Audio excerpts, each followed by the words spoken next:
Very, very welcome, every one of you.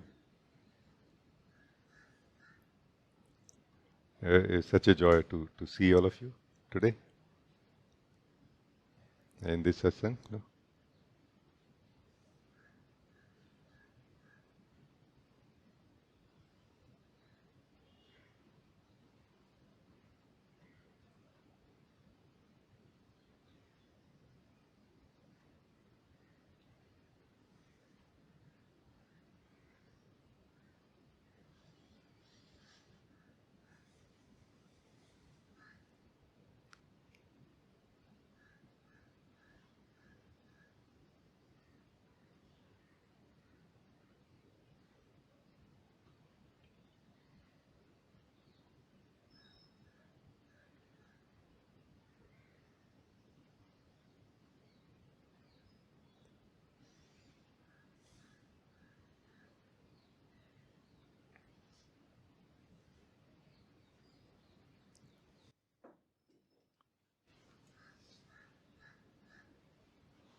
Namaste ji.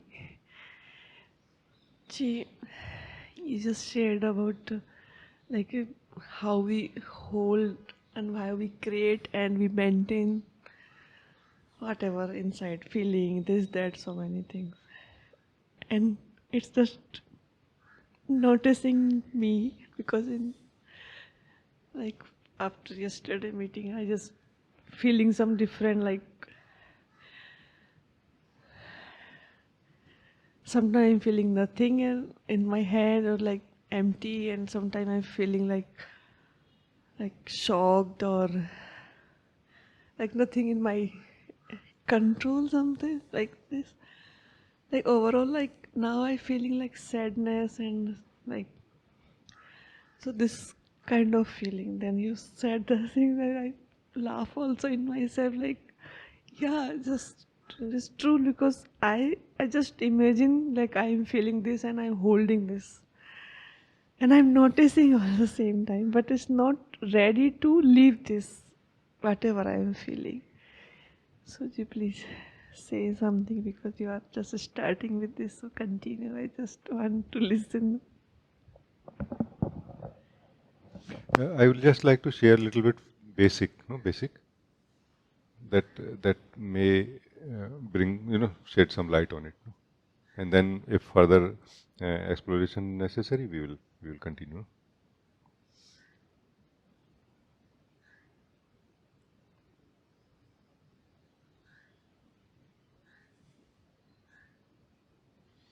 In each one of us, no, this I am, no, this I am. I am means our own a declaration of our own existence. No? This I am is a absolute nothingness, meaning it is, but it is not anything particularly. So when we come to the purity of this our own existence, I am, and when we abide in it, no,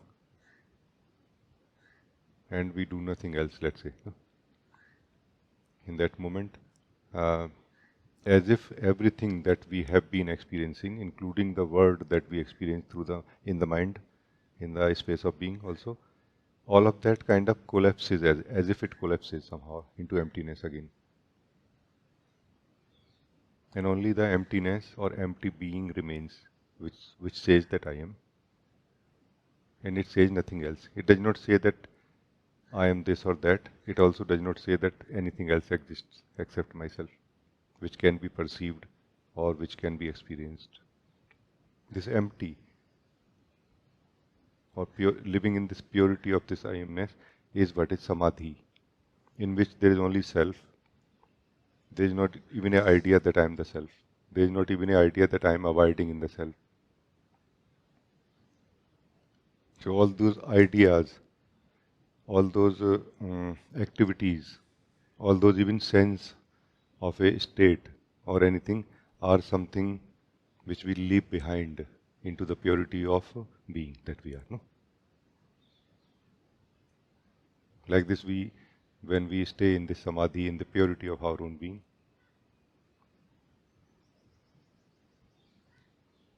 as if our eyes, get washed away, as if our eyes get cleaned, meaning the the the dust of the sense of knowledge which is on our eyes, dust of impressions also in the consciousness, as if centrally, that kind of got washed away, and the wisdom of this pure being that we are wakes up. And this awakening of the wisdom of this pure being has like a two directional openness, one towards itself, that who or what I am. It start knowing more and more purely what I am, and it also start knowing what that is which I experience. No?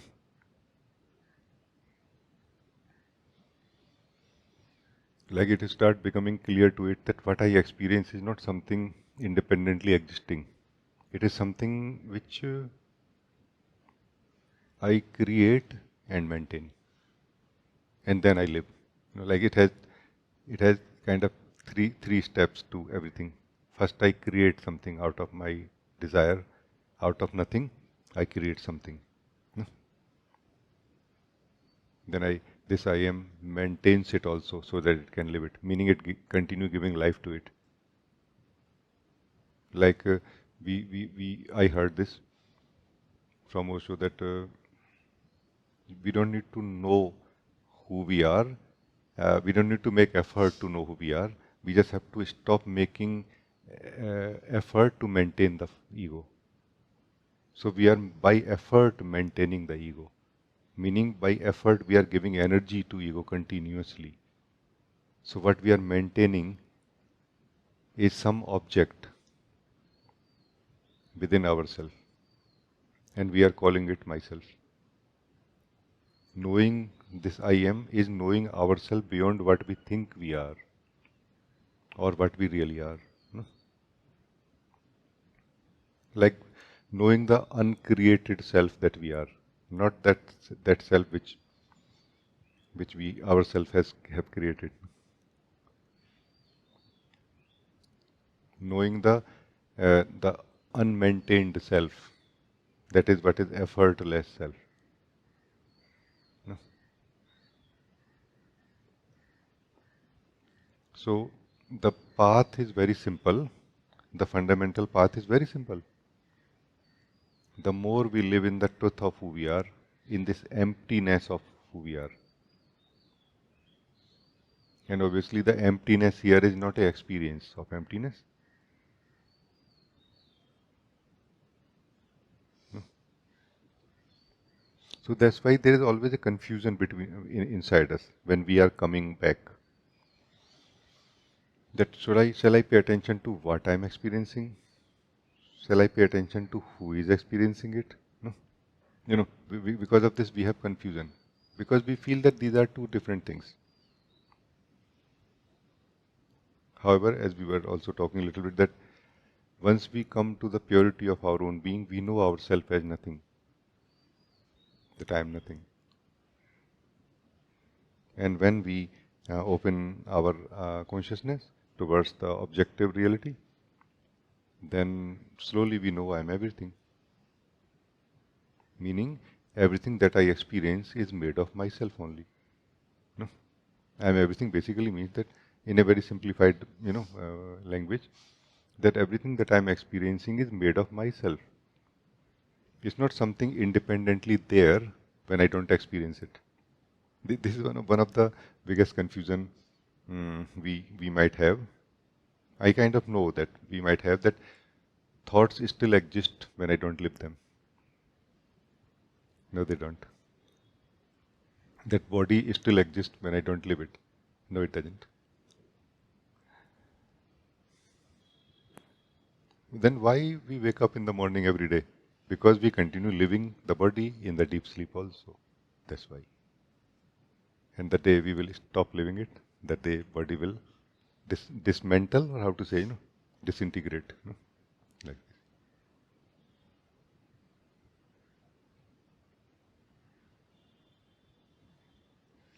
So the method is very simple, although our confusions might be many in many different directions of many different types of confusions in this direction of knowing who we are, but they all are or can be handled one by one thing only, that by knowing purely who we are, because we are appearing as this body right now, and we think that there is something called a body separate from me.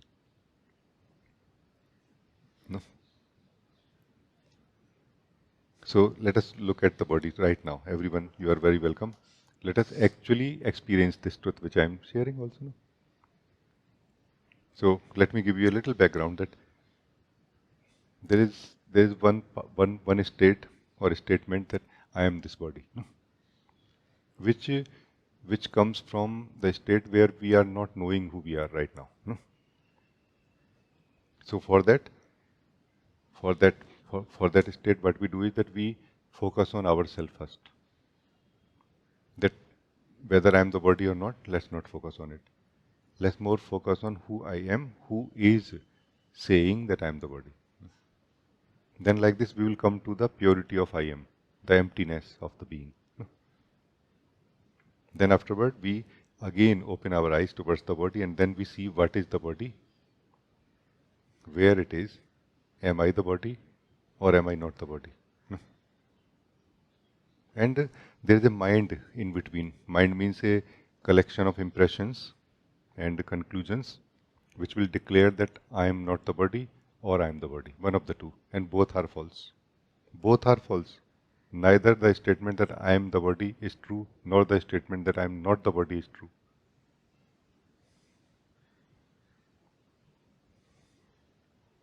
The when we are in this body right now, no, when we are experiencing this body right now, I am got extended up to the body, no? But it is I am only, no? Living as this body, meaning this body is that I am only. It's nothing else. What else it is? What it is made of? Ultimately, fundamentally, no, not superficially, no, like this. So, for that, experience the purity of yourself right now. Not that, no need to focus on anything that we are experiencing right now. Okay, all of you are very welcome to join this.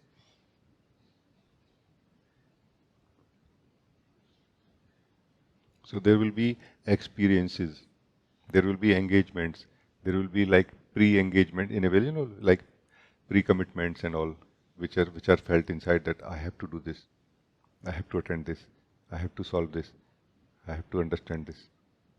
All of it, like absolutely all of it, we need to withdraw ourselves from it and remain focused onto ourselves only. This cannot be done by force. It can be only done by understanding. That's where I shared the background. So now it's time to actually live it. No?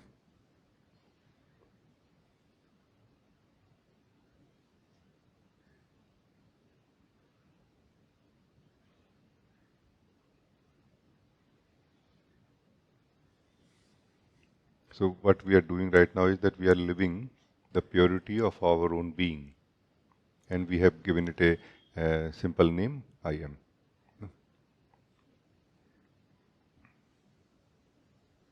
And it will, in this time, it will be highlighted that we are continuously trying to live something. So notice the effort part here. There is an effort being made continuously to live something.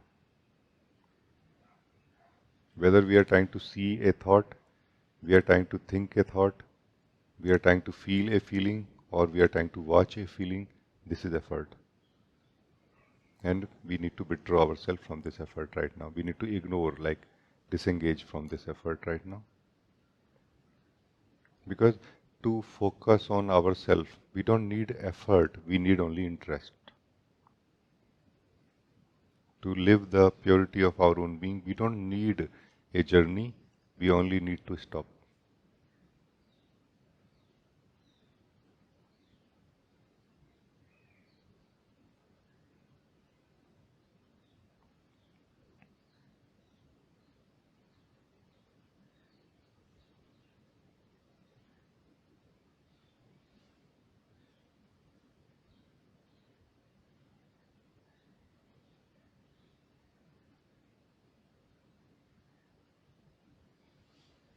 Um, as we will come out of the congested mind space where we have very well defined objects through the thoughts, we might experience sense of spaciousness, including even sense of emptiness. Let us not engage with this also. It is also not anything valuable here, right now. Keep your focus on yourself, the experiencer of this emptiness or spaciousness also. Enjoy yourself. Not that we are not struggling with ourselves. Let us enjoy our own existence right now. Because it is so joyful to live our own existence for no other reason. Only reason is that I exist and I live myself. I exist and I am living myself. And this is such a bath that it is going to remove the old impressions and dust from our eyes, from our wisdom. That our original wisdom will wake up more and more here. Here the fundamental awareness will wake up naturally. The effortless, choiceless awareness will wake up naturally here.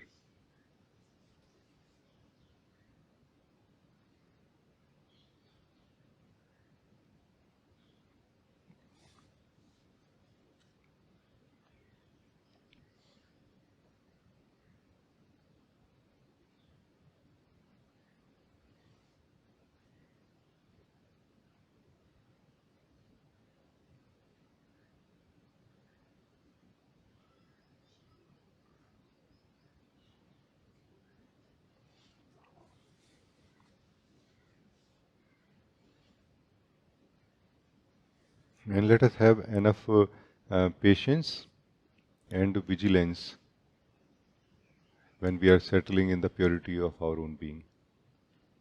Because we are going to pass through some subtle experiences also here, including the experience of sense of emptiness or sense of spaciousness, sense of even light, or even sometime maybe sense of darkness. None of it is real.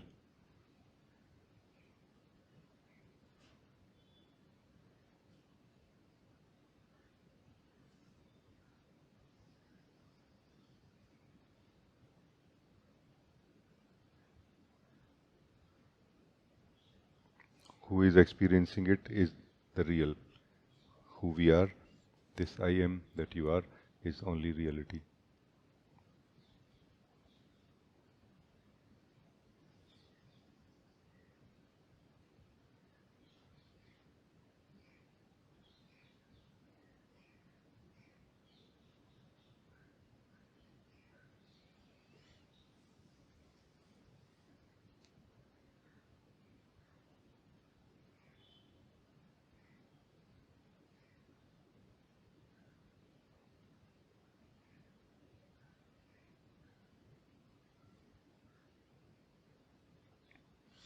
Now let us begin the step into the second step of this living, no, of this exploration, this guiding together. That second step is that now slowly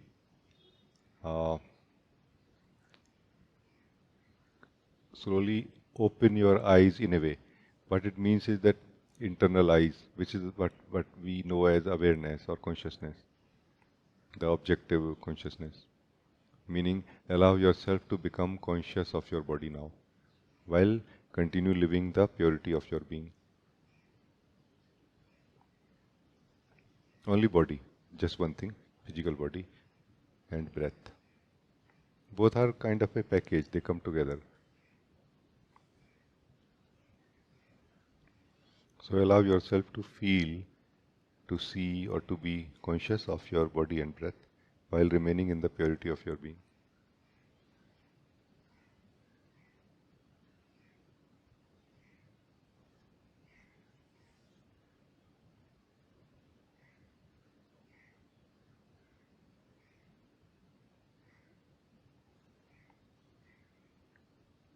the more we are able to live in the purity of our own being or purity of this I amness, the more we will experience that the breath and the body are not really something separate from me. They are not a thing. It is something else.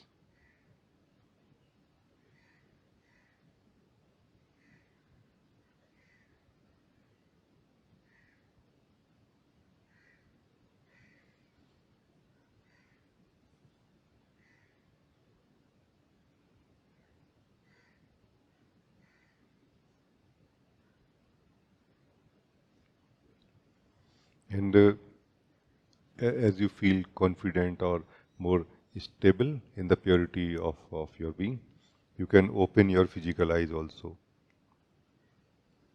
while continue the same process or outlook towards the body and the breath. Do not step out of this purity of I amness. From here, experience the breath and the body. Only experiencing, not thinking about it or not trying to understand it. Directly, immediately, in this very moment, living it. Together with the truth of who we are, I am. So living both at the same time.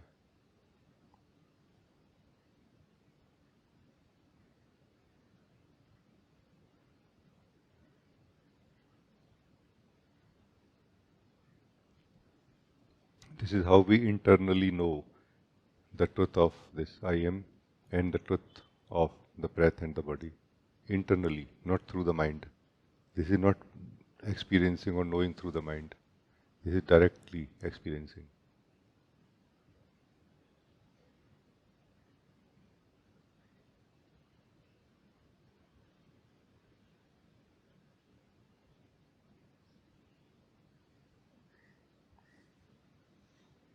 And slowly it will become clear to us what is my relation with the breath, with the body, and who I am independent of it or separate from it.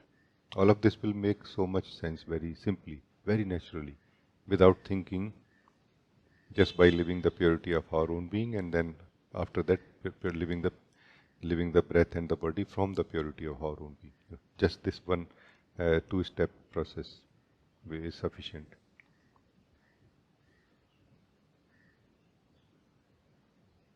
So thank you. Thank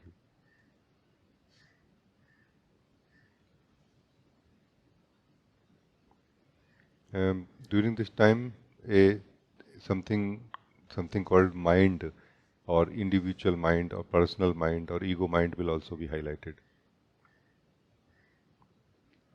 where we will get sucked into that mode, and from there we will try to know, feel or see the I am. From the mind, the I am is a far away idea which we can try to reach, but we never do. From outside of the mind, from the purity of I amness, mind is a reality, like a circle of energy flowing inside us. We cannot become aware of this I am from within the mind, but we do become aware of the mind from within the I am. From within this I amness that we are, absolutely everything of this existence is available to us. It is in front of us in a way.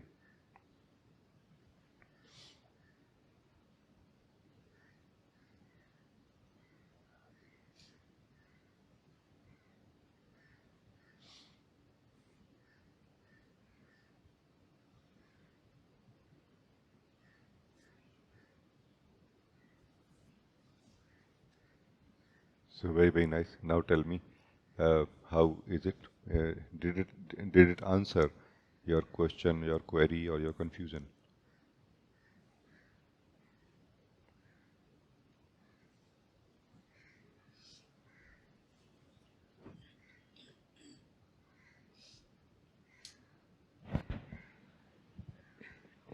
Yes, see, I like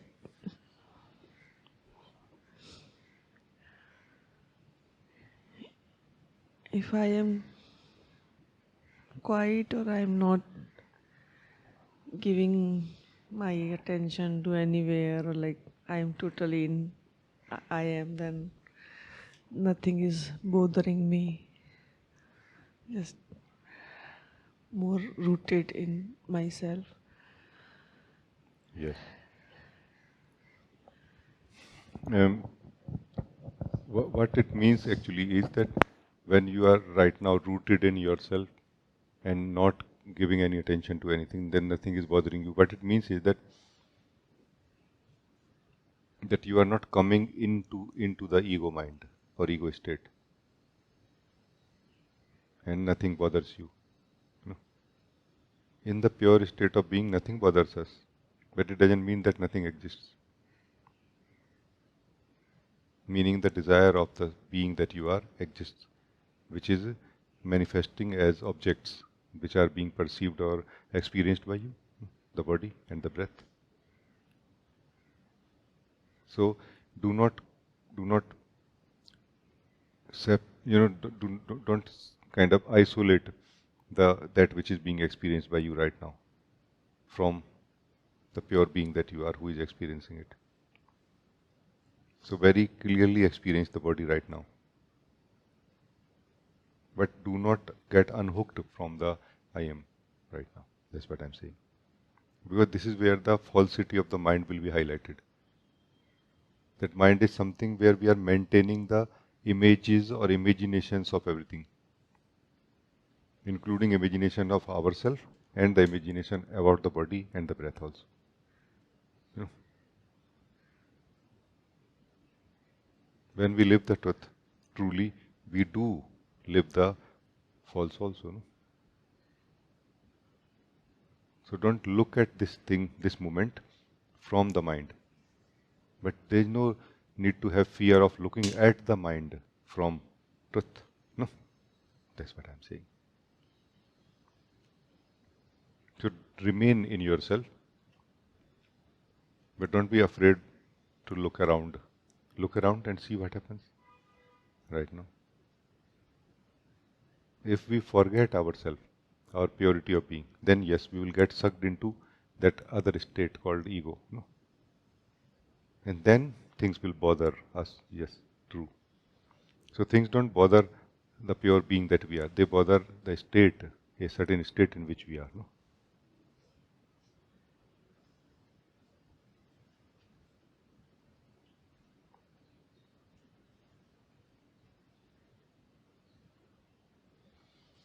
But in that certain state of ego or mind, whatever is there is our own creation and imagination. No? Same as whatever we experience here in the purity of our own being is our own creation. In the same way, here we are the pure being and creating purely something called breath and body and living it. There we are a idea or a thought of who we are and creating thoughts of everything or towards everything, and then we are living them. No? See this clearly, please. Right now, see this. Don't wait for this to be revealed tomorrow. No? Everyone, please try to see this right this moment. It is possible. Like these are the two versions of the same reality. No?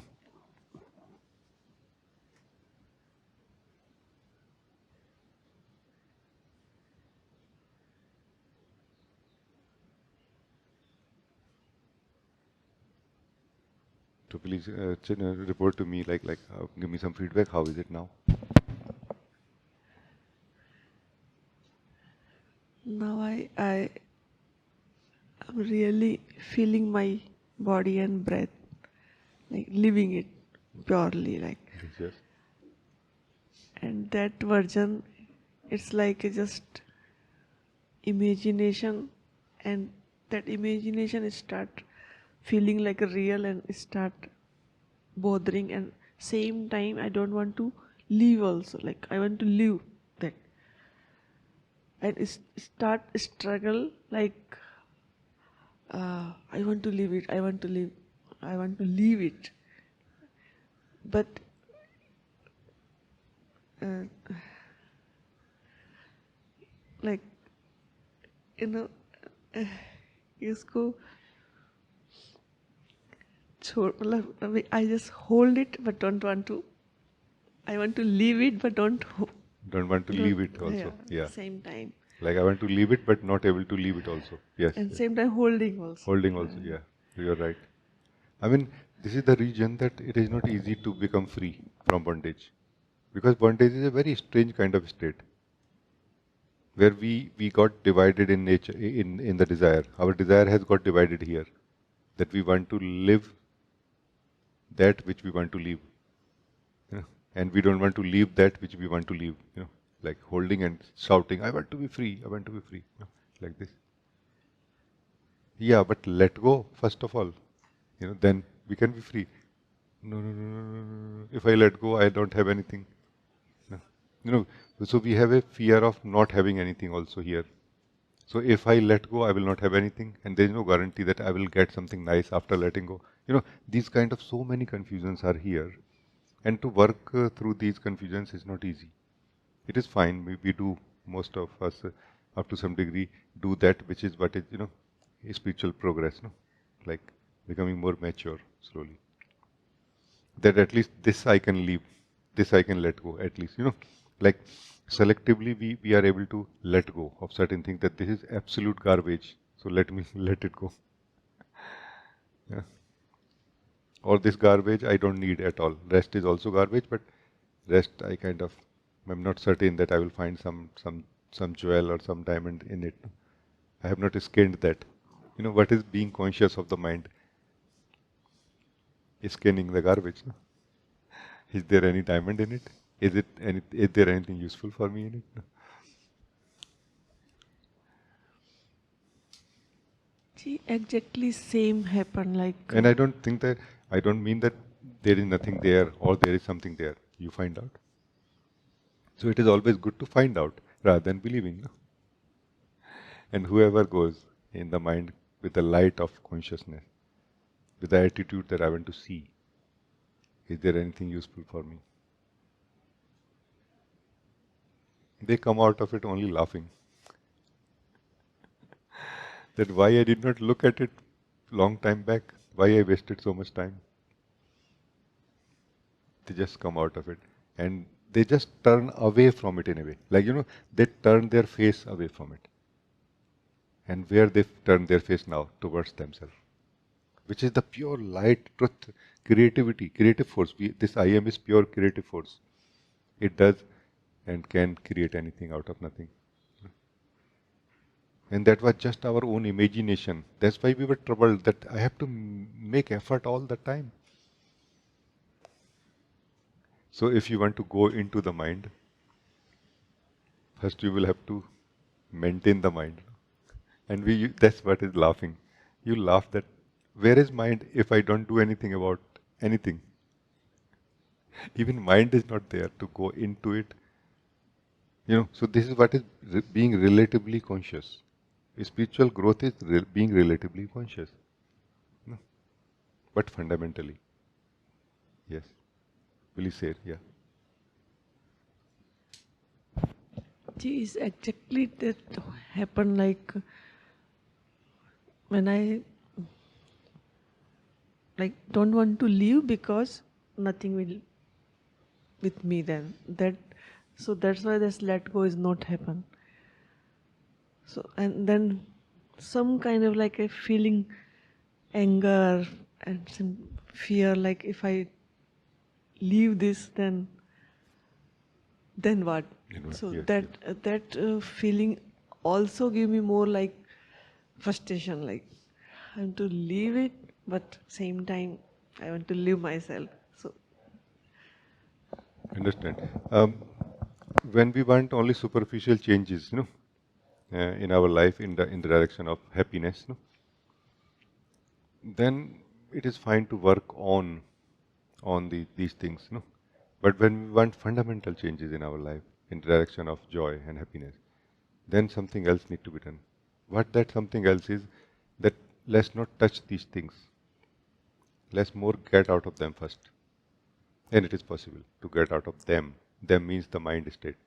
We think that mind is something somewhere inside us. And no. Either mind is everywhere and everything, or mind is nowhere and nothing.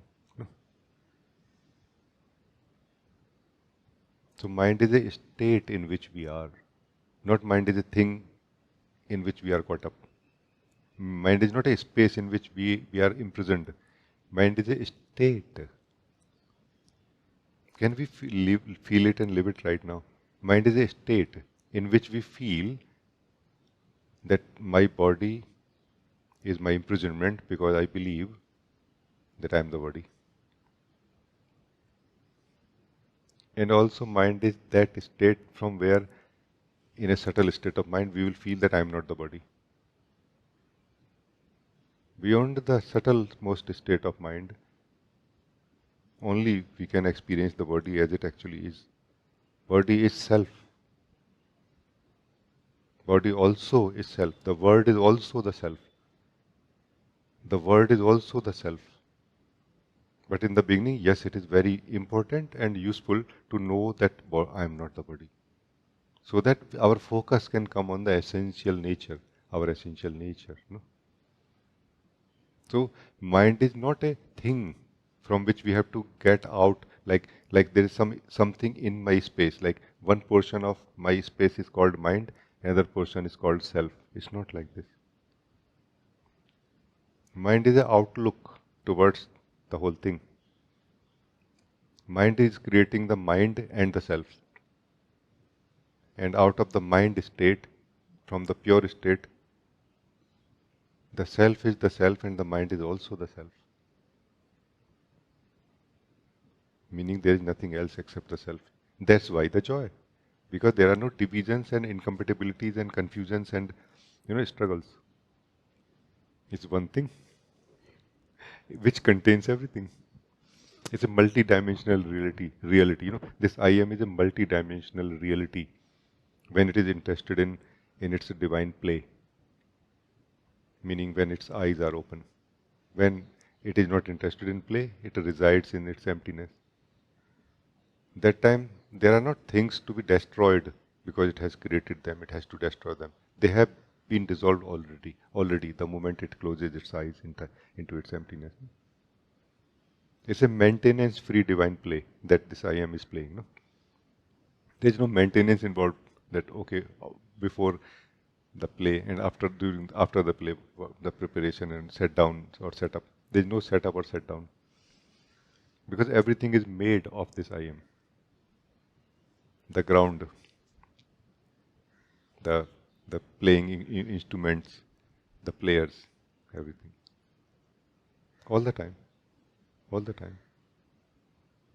So please understand very clearly, mind is not a thing in which we get caught up. Mind is a state in which we are. That's why we are suggested to come to the pure state of ourselves and not trying to solve anything right now. No? Because that which we are trying to solve does not really exist in that way we are thinking right now. It is our state which is declaring that it is good or bad or imprisonment or freedom.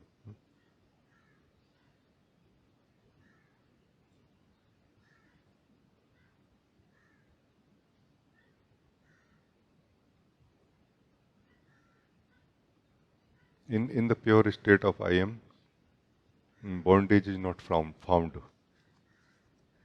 and freedom is not required. In the mind state of this I am, we experience bondage and freedom from them, one after another, no? Like this. So there are different um, states of this I am, which are before the pure state of I am. They are called mind state, different mind states, very gross and very subtle, like that. But the pure state of I am,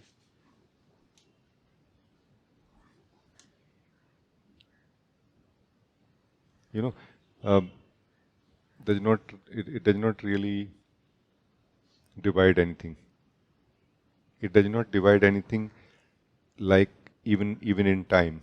It doesn't divide anything in time and space. It doesn't say anything past, present, and future. It doesn't say that. Everything is, not that everything it was and it will be. You know, it's a tense. Grammatically, it's tense of I am is only is. Everything is. You know, because this is truth, by the way. Everything is. When it is being created and lived by this I am, also it is called it is. When the word, the samsara, is created by this pure I am, then the I am is and the word is. When the word is not created and maintained by the I am, the word is not there. And word was not there also. Try to see this, please. This is our mind's idea being imposed or projected onto what we are experiencing. That so we are living the reality. We are living the time as reality also.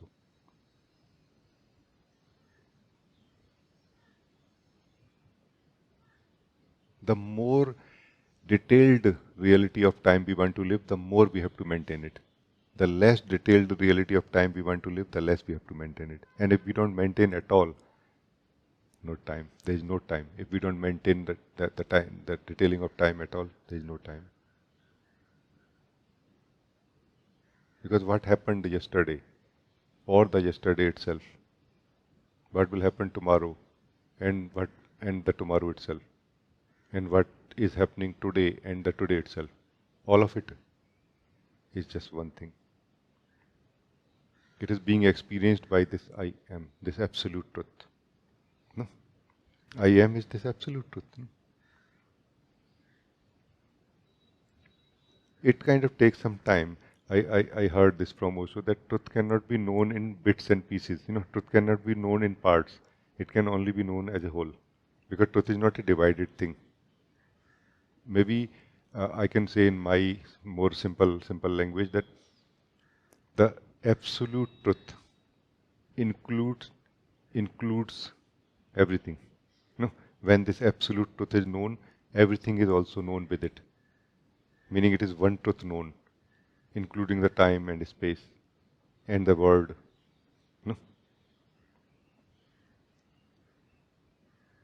And the truth of who is knowing all of it. Also.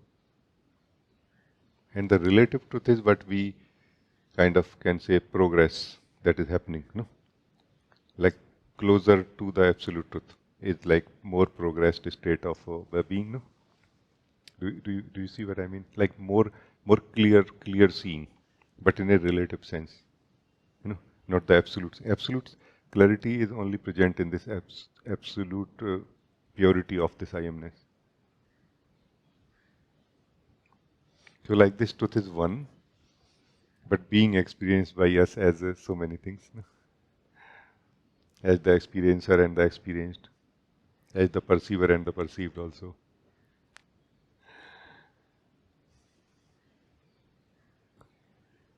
As the object of awareness and the awareness also.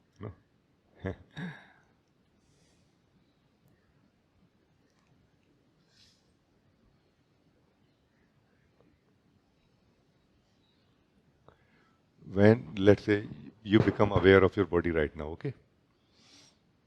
And don't go absolutely anywhere right now. Become aware of your body. And remain aware of the body right now. Which means that you are living the body, you are living yourself, and you are living the awareness of the body also. And now try to separate these three things for me. Separate them for me right now. It's not possible to separate them. They are one thing. We use mind to separate them. What is mind? We should explore slowly. We should live the truth and explore the mind. We should live the truth of who we are and explore what is mind. We are doing the opposite. We are exploring who I am, or this I am, and we are living the truth of mind through the mind. We are living truth through the mind.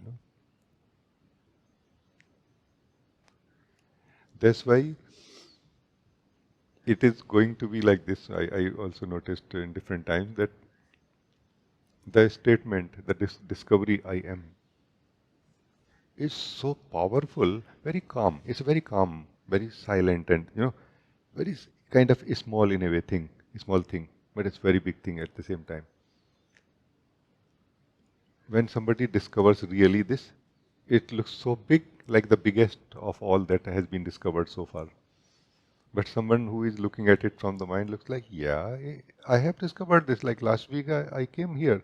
What is the big deal, Rajee? No, the big deal is that you did not stay here. This is the big deal. Why you did not stay here? When the I am comes to its own truth, I am, it never goes out of here. Never.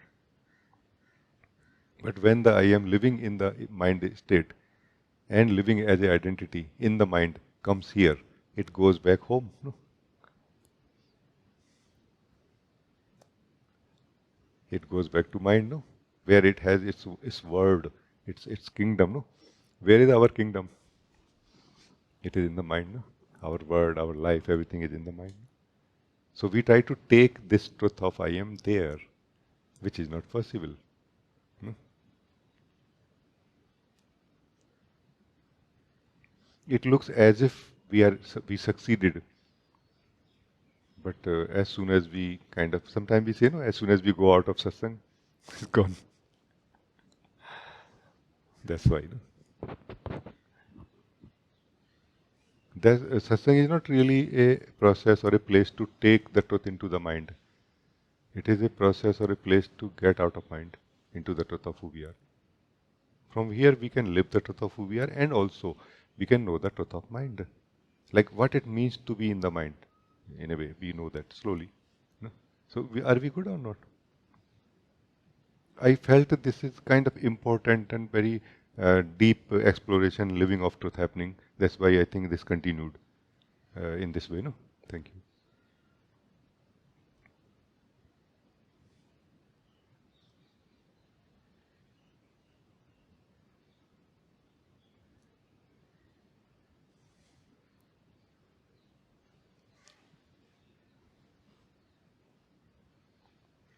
So it kind of totally makes sense now for us that either we should come to the purity of I am and live it, which is going to happen very, mm, individually, like it will appeal to some and it will not appeal, no, like this. And even it will appeal to sometime and sometime not also. So that's kind of okay. But this is the most powerful thing that can happen to any one of us, or that we can do to us, no? Because staying in this I am is staying out of dream. No? Staying in this I am is staying out of dream. Dream of being someone. Dream of I am this or I am that. No? This I am this or I am that is the dream of the I am. Staying in the purity of I am is staying out of the dream. So if and when possible, we will stay in the purity and in the awakened state of ourself, out of dream. Awakened state, not maybe fully, not fully in the sense that not we have not started appreciating the beauty of the truth of I am yet, but we are still not dreaming. No? And we may go to dream, or we may start appreciating the beauty of I am. One of the two will happen. No? One of the two directions. No?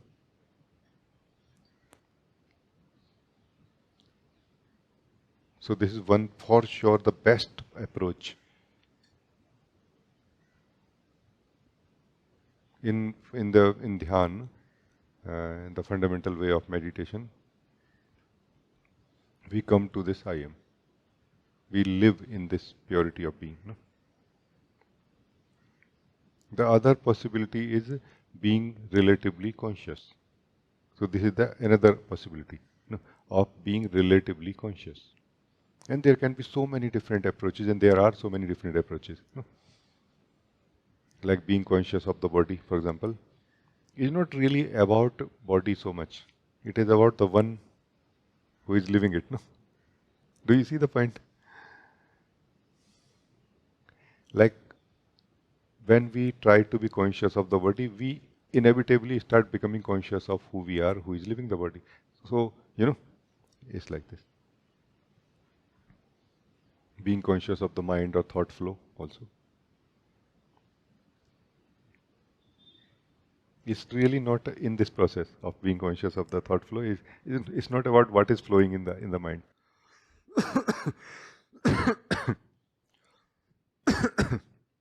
What is flowing in the mind and what should flow or what should not. It has nothing to do with that, no? It's about are we aware that there is a thought flow happening inside or not? It's just about this small thing. And we are not aware. Meaning we are not sufficiently aware. That's what I mean.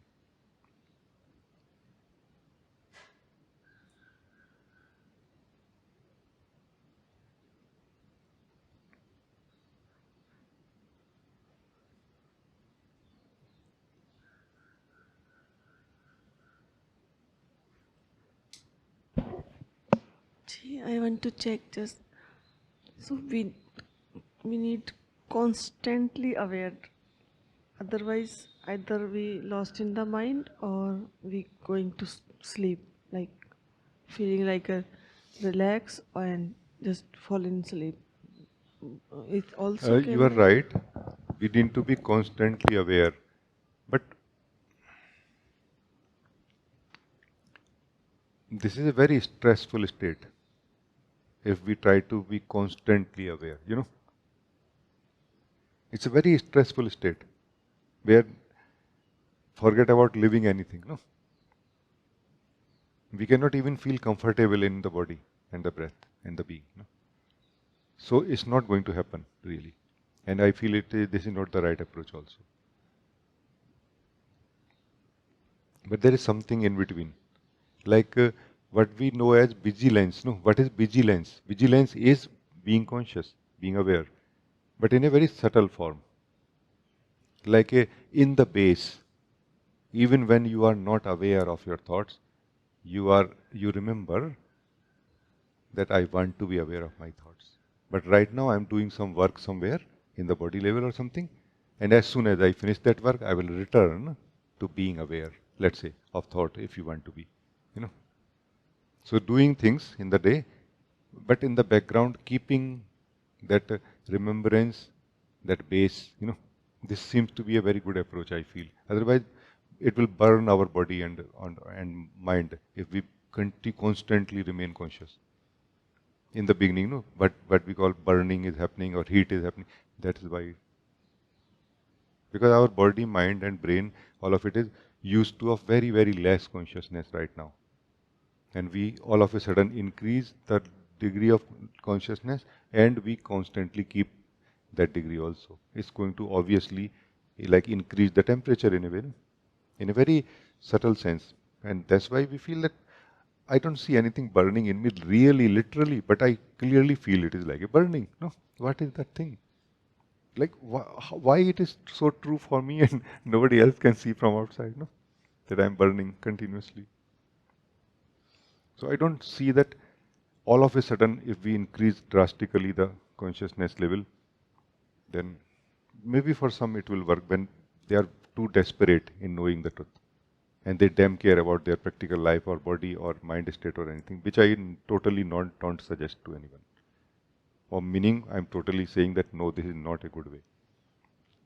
Because in the long run, we are going to take much long time in this method than this gradual and right way. In this gradual and right way, we take much less time. Much less time, like much less time in this approach. But this has to be like a constant remembrance inside. So being conscious of the body is less important. Remembering that I want to be conscious of my body is more important. So is this fine or no? Are you like I'm just trying my best to explain something which I thought that I have understood out of what you said. Please feel free to explain again or clarify again if it is not clear or if I did not understand well what you wanted to say. No? So now I notice like not aware like forcefully, but like relaxing way and just like you said, no, like busy lens. That Yes, yes, that way yes. I just Like a just yeah, base just I feeling alertness. this thing, Yes, yes. and it make little calmness, not like This is a little bit like this. It is a value based alertness. It is a value based awareness. Like in the ancient scripts, ancient text, it is said that the awareness or vigilance of a seeker of truth is like vigilance of a mother towards its own infant child who is roaming around the whole house. And while the mother has to do many things, so she cannot attend the child all the time, but she knows somehow exactly where it is right now. That's why if anything is about to go wrong, she rushes and saves the child. This kind of alertness constantly is expected in a way or required by the seeker of truth. So, in one sense, the mother is not doing anything at all. Mother is continuously taking care of the child only, you know, meaning that is the most important thing or that is what is given highest value. So, it is a value based alertness, you know, it's not a activity based alertness or awareness. What you are talking about right now, I think. That when you have value for it, you know, like the more value we have for truth, the less activity actually is required. Like when, let's say, when you have highest value for this simple truth which I have been trying to share, this truth of I am, why it will happen to you even when you will be, let's say, waking up in the morning and making chai for you. That while I'm making chai, I'm totally free to feel a little bit this I am which I learned or I experienced. No, it will come to you so naturally because you have highest value for it now. No, highest value means what? Who is deciding highest value and what is the process of it? There is no process as such. Everybody is deciding. No? Like making chai that time, even if my chai doesn't come out so good or coffee, I want to feel myself. So who is deciding? The one who is making the chai and who is going to drink the chai or coffee, no? This is deciding or not? As simple as this. This one, this simple being that we are, who feels I am lost, this is that I am. Same I am. No? It's not some great I am someday we will discover. No, we are that great I am right now. Not giving value. So that's why value is the highest valuable thing. No? It's the most valuable thing no? in the in the in the direction of awakening. Because all of the truth is present all the time. It's about where we focus or what we value.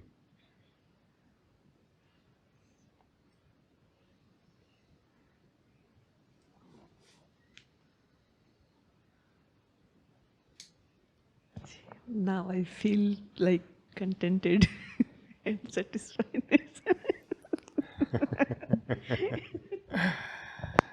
It's so nice to see you laughing with contentment and truly knowing something, no? Because you cannot be truly contented unless you are really contented, like clear that yes, yes, now and in this moment I don't have any confusion left. Yeah? Yes.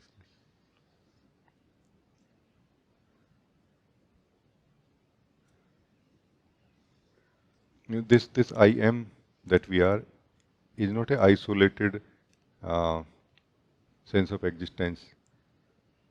It is everything that it is right now. The body, mind, thoughts, feelings, everything. It is like a tree. You know, our existence, who we are, is like a tree. And we are using the seeing or awareness to look at it selectively, mostly looking at the flowers, no? Flowers and the fruits, because they are most impressive for others. Like, hey, I have so many flowers. See, I have so many fruits on my tree. No? Achievements. And then we are looking at branches and trunk sometime. Rarely we are able to look at or we are rarely able to become aware of the roots. And very, very, very, very rarely it is possible to be aware of the whole of the tree at the same time. You know, super, like it's a super rare to be aware of the whole of the tree at the same time. Only for a few seconds it is possible. Otherwise, the awareness will divide immediately. But there is another approach towards it, which is not really based on awareness so much, awareness of things. It is an internal approach. That is I am, knowing this I am, living this I am, and not trying to be aware of anything specifically. And slowly it happens that you start discovering that I am the tree. I am the whole of the tree, whether I am aware of any part of it particularly right now or not. I am actually aware of all of it all the time. You know, internally, in like a soft, joyful, effortless awareness all the time. You know. So this is the awakening of the tree that we are. Awakening of the existence that we are. No? The awareness is more a habit in a way of the same tree, where it has got into that duality too much that it depends on seeing, not being. No? That I have to see, that I have to be aware of things. Because it has a fear now, fear of other. You know, in the duality, the being has a fear of other. And the more it is aware, the better. Hmm? But when there is no fear, it can allow itself to just be what it is. And it effortlessly knows everything. Effortless being, effortless knowing.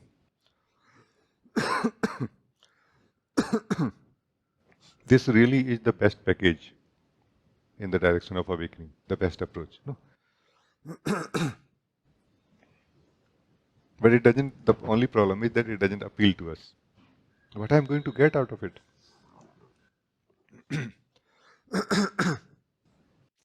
And especially, I have become aware of most of the tree already now. Just a little bit of the tree left. And if I can become of the whole of this tree, I'm done. I know you will not be done. I can tell you that. You will not be done. You will be only very tensed, very stressed, very so-called illuminated by the awareness, and burning in that awareness, not joyfully dancing in the rain of grace. No, not joyfully dancing in the rain of grace, but burning in the fire of awareness. How long you will be able to stay like that?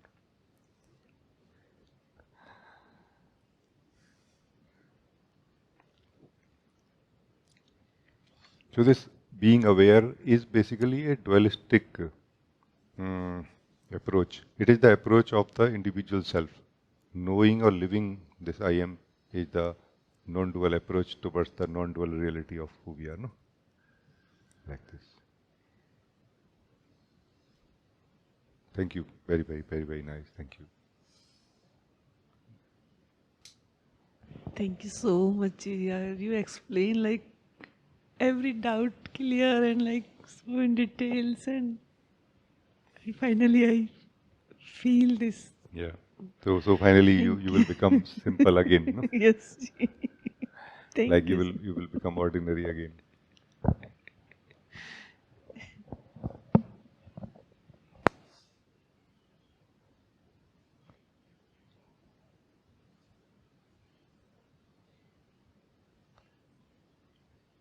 Thank you.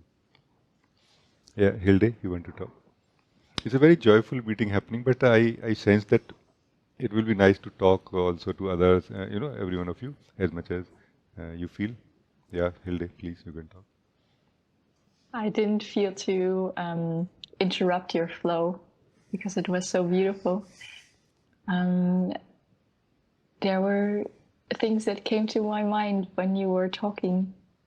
But when I'm seeing with true eyes, I know that it is always me that chooses, do I go with the thoughts or do I stay with myself?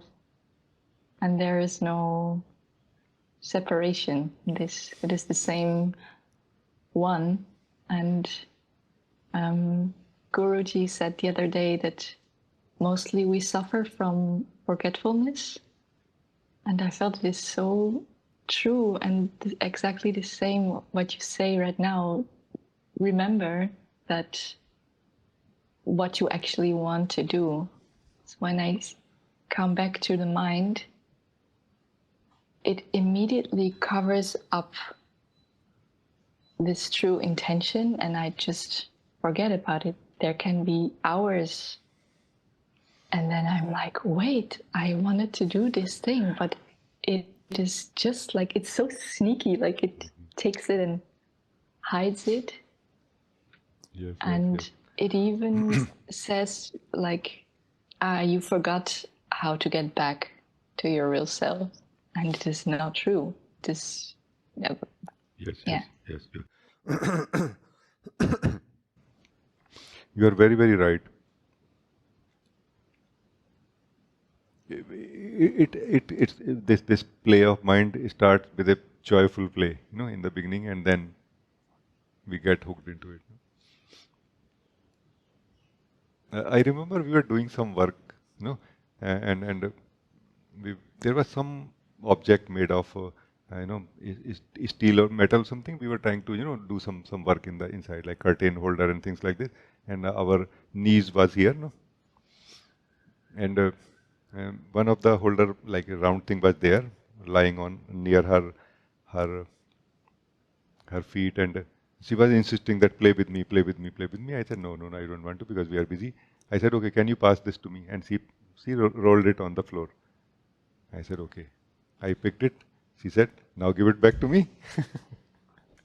I said, no, I don't want to play.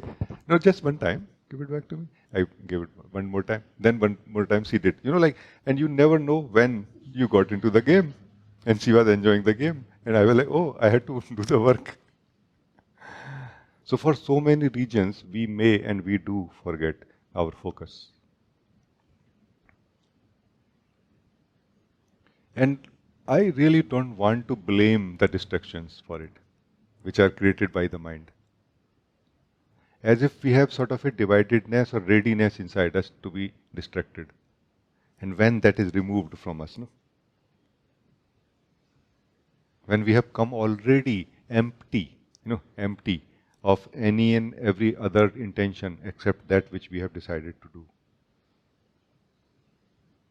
This whole world is like empty of distractions. Whole mind is empty of distractions. There is nothing which can pull us now. That's why it is very important to make ourselves empty in a way or undivided in a way at the place of intention or desire, fundamental desire, before moving towards it. This is my own experience, so based on that I am sharing. This world is just empty of options. As soon as we are empty of anything mixed in our desire, there are no options anywhere. Nothing is pulling us or attracting us or pushing us. Okay, fine. You just focused, you're just moving directly, very simply into your direction. No? This is what I experienced. So the mind is as attractive as we are divided, as much as we are divided. Mind is not at all attractive when we are not divided. Clarity and stability, this is what it means. That I'm stable in the intention or the desire to do this thing, and I'm clear what I want to do. Like this. Thank you. I think very, very nice.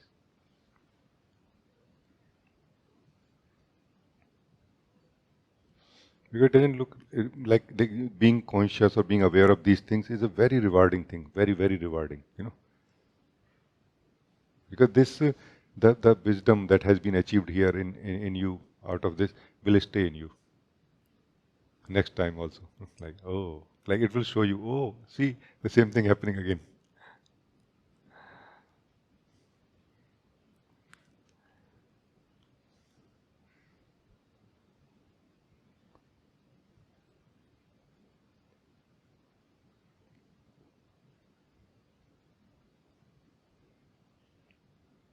I don't know if I should share this or not, that the feeling has come, so let me share that.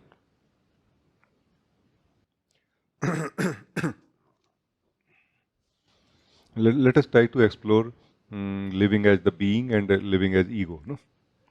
Let us try to explore a little bit. Meaning, I feel like expressing a little bit that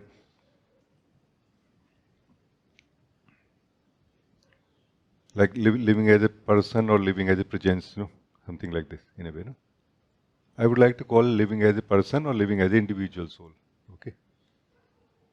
So living as a person is like living little bit of our own intention or desire while moved by other people's movements and their desires. No?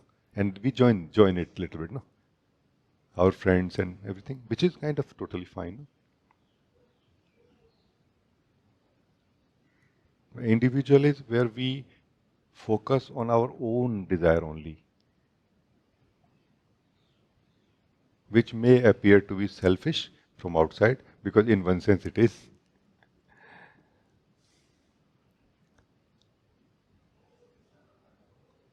But we are selfish for very selfish reasons also, meaning very egoic reasons also. Sometimes, no? Some people are very selfish. We say, hey, they are very selfish. But we can be selfish or self-centered for a good reason also. And a seeker of truth somehow has to really come to that kind of integrity where we don't mix our desires or living with other people's livings. While we can enjoy occasional meetings and their company, but not that we get distracted from that focus. No, we remain focused on what we decided to do or we are going to do, and like this. And this is that individual path which brings us to so naturally to the truth of who we are. So the difficulty, the difficult part of coming to who we are is not really experiencing who we are. It is that we are not able to give up that model where we are continuously mixed with other people's life flow.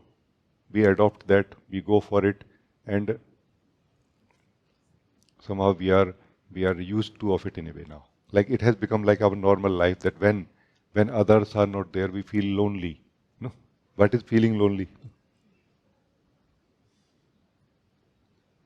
What is loneliness? The habit of remaining in other people's flow and energy all the time. No, while that is not available right now.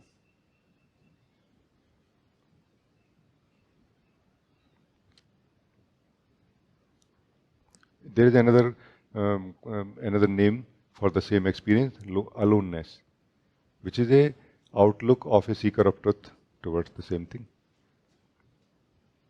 That it is most valuable for me to be alone, to not mix with other people's energy flow, even if I meet them occasionally, but I remain in my energy flow and my intention and my rootedness. And this is from where a seeker of truth comes to the truth of who we are, purity of who we are. Because it is inside us. It's not outside in that flow with other people. It's not about other people. It's about distraction caused by that. So they are not bad people or good people. It's not like that. It's about distraction caused by engagement with other people's flow. That is what is person state versus individual state. No? I mean, I'm talking about these things because I heard them in a way, directly, indirectly from Osho, and I got to live these things at some point myself also. And I feel it is really very simple, kind of a diagram. of coming out of ego state to the individual state first, and from there to the purity of who we are, I am.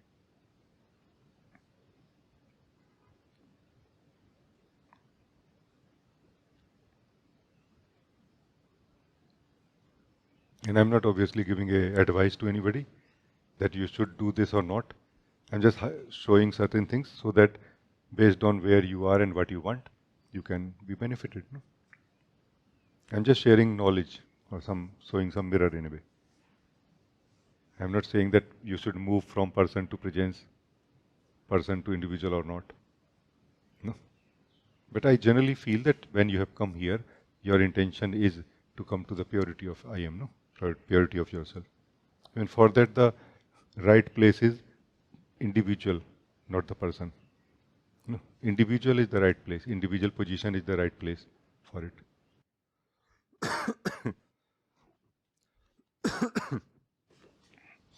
So very nice. Thank you. Thank you, Hilde.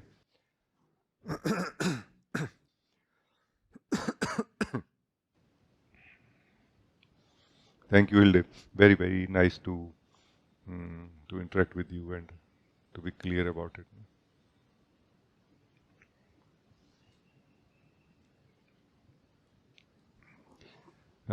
Deepa, you want to talk?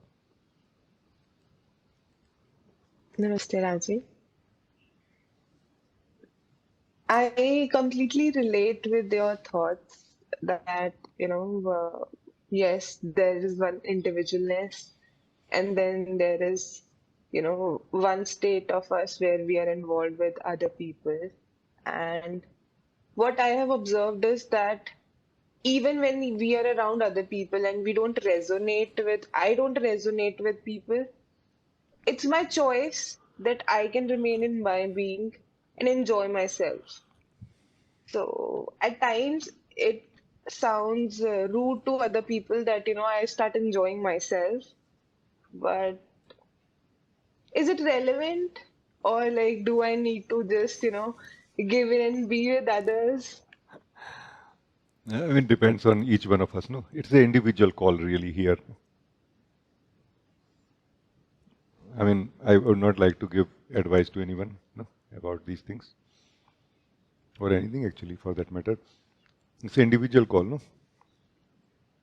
Every individual is an individual soul, and it is somehow keeping or maintaining a profit and loss account in a way. Like it is maintaining that what I'm getting out of this and what I'm uh, paying for it. As long as the soul is in profit, it continues, no? And as soon as it sees the loss, it changes, no?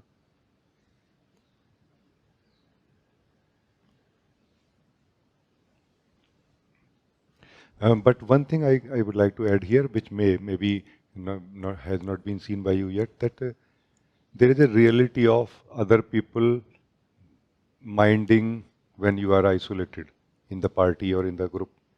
And there is a imagination also we have towards it. That imagination part can be exposed and dropped. Let them say. Why you already feel that they may say? Let them say.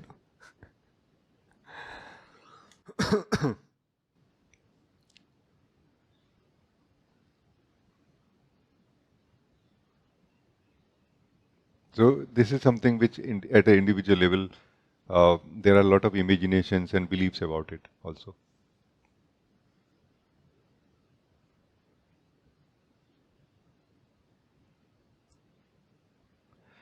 Generally, also one thing I want to add, that I found that those people who are happy, those people who are happy in their isolation while still in the party, most of the people actually like them.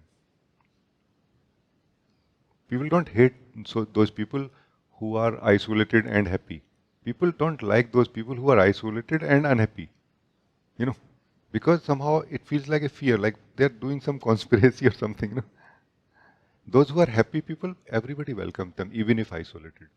I mean, I'm talking about it, my own direct experience in this life, about this subject.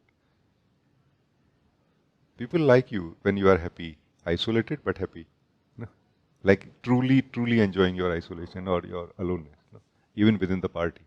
I found that. People like to invite, hey, just stay here. Don't talk, it's okay, but just stay here.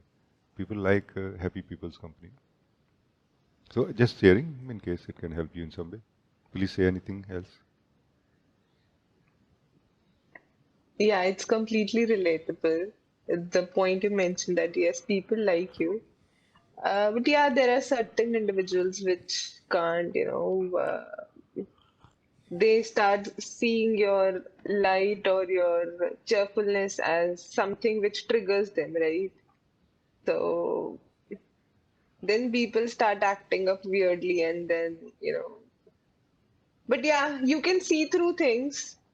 And then initially I used to retaliate. Now I started remaining calm as to because it has nothing to do with me. It's not my responsibility to make everyone happy around me. But like I can be myself and be joyful. Is it right approach? If it is true, then yes, it is right. Sometimes maybe it is not yet true for us. Maybe still we are trying to do it.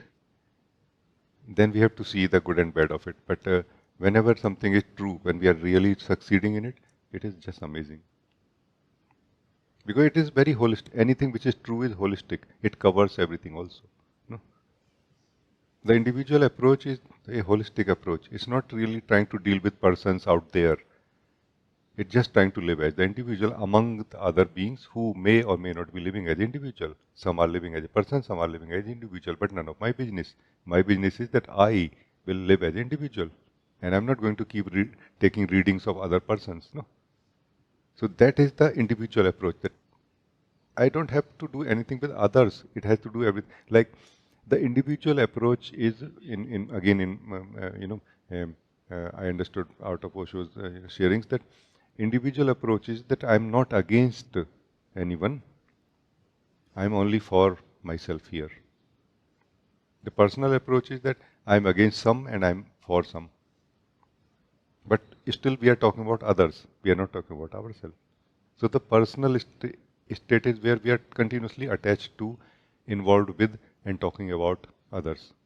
Individual approach is where we are more focusing about ourselves and less talking about others. Maybe as a reference only, occasionally.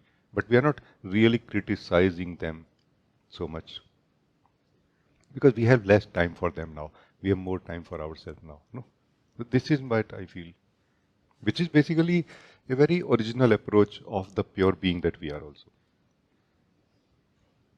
That I'm not here to fight with others. I'm just here to grow as myself from inside to outside. No? I'm here to sing my song. I'm not here to criticize other people's song. No? Like this. So I hope it makes more sense now. Thank you. Yes, it definitely does. Thank you so much, Jay. Yeah.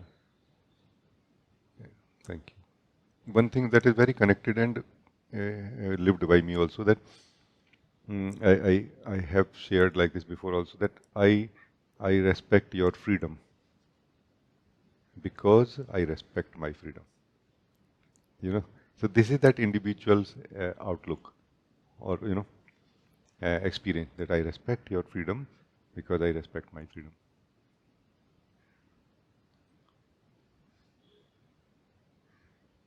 I love you as you are because I love myself as I am. No? We need all the courage to love ourselves as we are.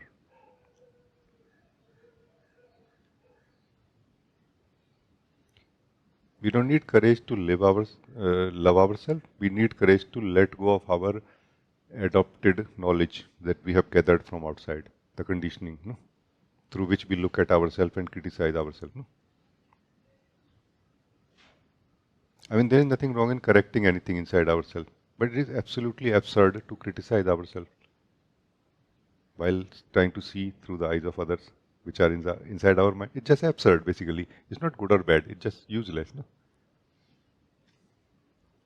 Let ourselves decide what is good and bad for me, not in relation to others. This in relation to others is the personal life and personal outlook.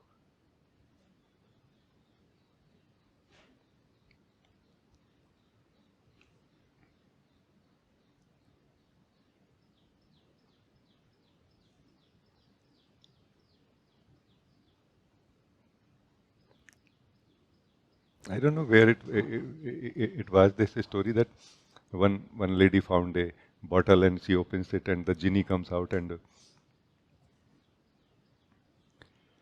he says that I will wish you, I will grant you three wish. And she says, okay. He says, but with a condition that whatever you ask for, your husband will get 10 times more. She says, oh, but all right. She says, I want to be the most beautiful woman in this world. And the genie warns, and your husband is going to become 10 times more handsome than you, and all the girls will be running towards him. No? She says, yeah, but he's my husband, don't worry about it, I will manage. So granted. And then I want to be most um, rich, richest woman in this world. And he is going to be 10 times richest man in the world. He says, yes, so granted. Then third is, give me a mild heart attack.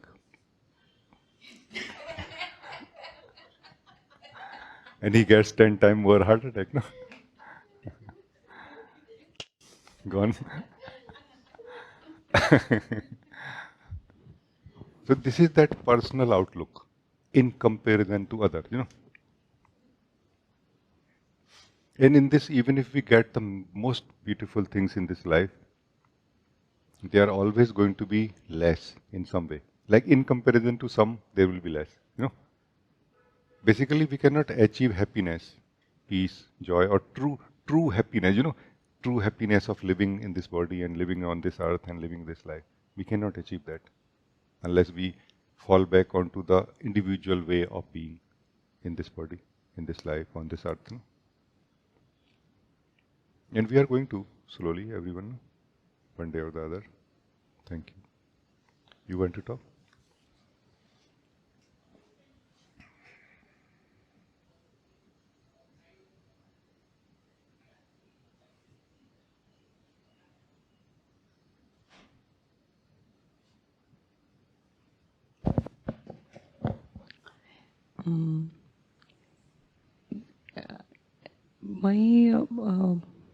You were talking about a person and how as a person one tends to end up doing things which does not agree with yourself, like your individual self. And I was with the flow on that, and I feel somewhere it changed, somewhere it shifted. And because I found myself do this a lot, doing it because either my friends or my family, it feels as if it is needed of me to do something. So, and each time before I take the step to do something which is not completely clear as an individual for myself,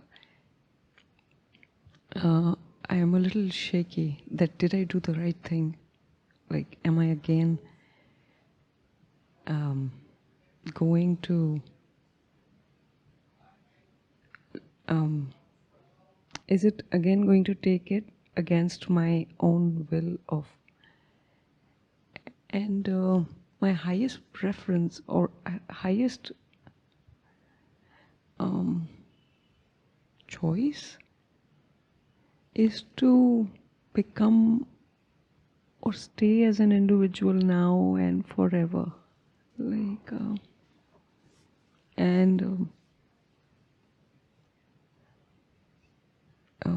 so how does, I was like, I still haven't found that,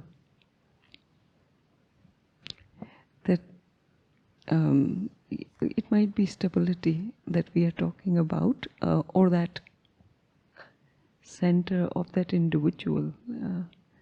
Who knows that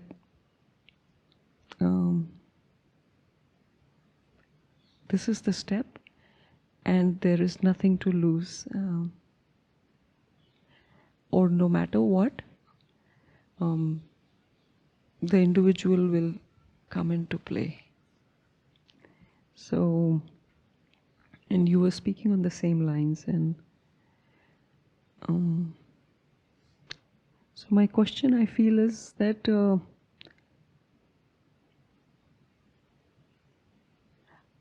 how does that now, since that choice is very clear, how does one live as an individual undoubtedly? It's going to be a work actually. From person to present to individual is a work. It's always a work.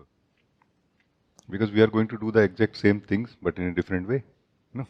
So it's going to be a work here, which is what I call stability and clarity. It is that work where we see that how much I should listen to others and how much not. Like a correction happens in our understanding towards it. Slowly. Meaning if we are working on it from the person position, then this is what it takes, a effort, gradual effort of correction. But it is also very important to live that underlying clarity, but the fundamental clarity about the individual, that what it means to be individual and what it gives me, which is there in you in this case right now. That you are not against the activities of life. It's just that you want to remain as an integrated being or presence while doing them. No?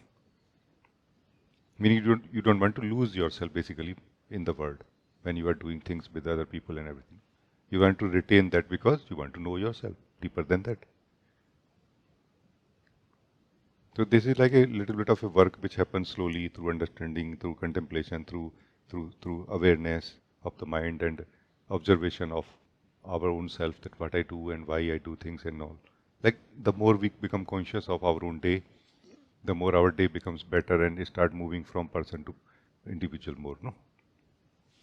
This is that outer approach. The inner approach is meditation. Meditation does not really so much work on anything as such. It works on us who lives as a person and who desires to live as an individual now. What it does is that we slip out of all the activities or roles that we have been playing within those activities into the purity of being, where we are not an individual really, because individual basically is an individual standpoint of a activity or doership, interaction or like this. So we are not an individual here, we are just pure being. And in this effort of meditation, when we are trying to remain as the pure being, we are relatively becoming free from some roles which have got embossed to us too much in a way. Like they just remain within us in a way. Like whenever we interact with anybody, they remain inside us and mixed with us, mixed in our responses also in a way. And somehow we will see that, hey, kind of responses of others are also changing in a better way. Like they are more roomy, they are more spacious. Like I feel more spacious when I interact with people, same things, and they are also somehow more neutrally responding back to me now. The reason is that somehow what we were experiencing as a stickiness in relation in the interaction with other persons, we were also contributing something in it.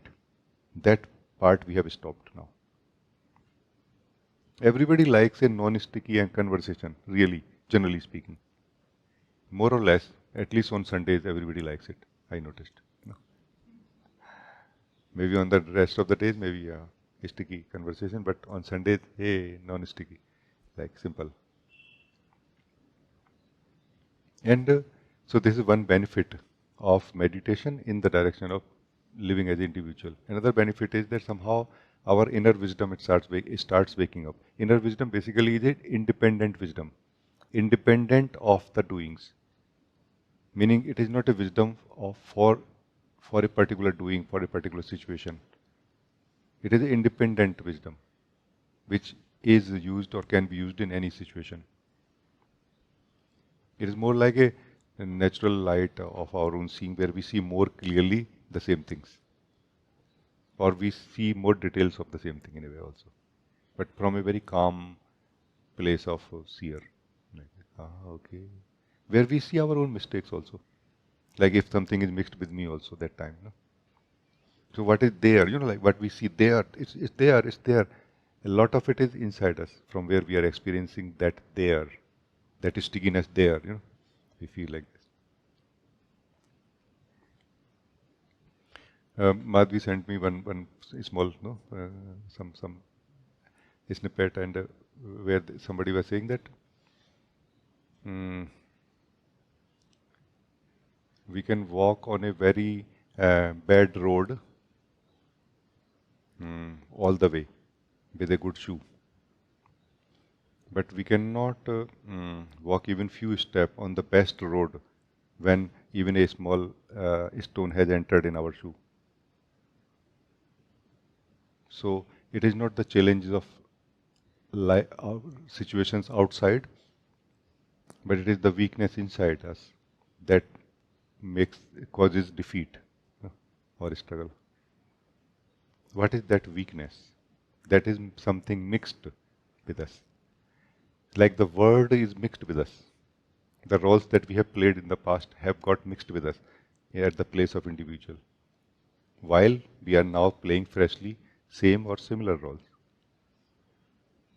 They are causing us to judge the situation, the persons, other people, and everything.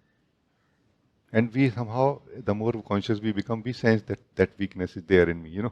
We feel that kind of triggeredness is there in me, or triggerability is there in me in some sense. We sense that. And as we remove this is what is being undivided. Stable and clear means also undivided. The more undivided we are as an individual, but I was talking, exploring with Hilde also, the more somehow the day is very stable. The directions are very clear.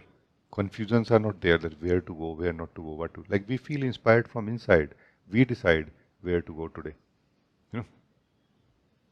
Not that our emotionality or our sticky feelings decide. No.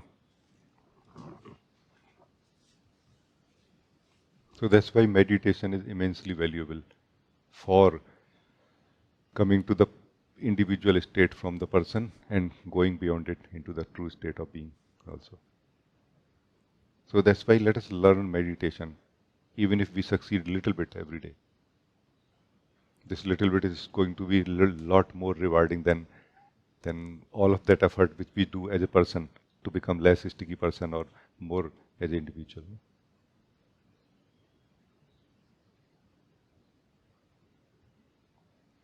Like person is the state of the individual where everything sticks. Individual is the state of the person where nothing sticks. No? Like within the day, yes, something may stick, but next day, everything washed away. It's like you have developed such a process within yourself. You have developed such an understanding within yourself that how to let go, how to keep letting go also. How to manage basically life in one sense, but in a fundamental way, not thinking about it so much, but internally, that how much, for how long to hold on to a feeling, thought, or a understanding, and then let go of it. Now it's not necessary anymore. Tomorrow, fresh day, for example. Is this all fine?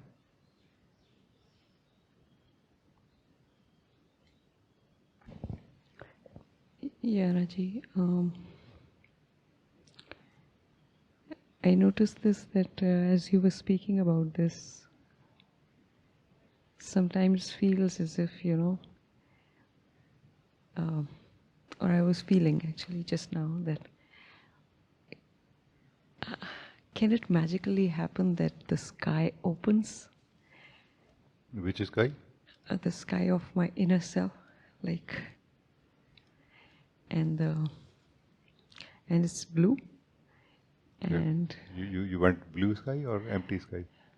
Like you have to define, you have to mention empty. really in the manifesto clearly, meaning in the request form.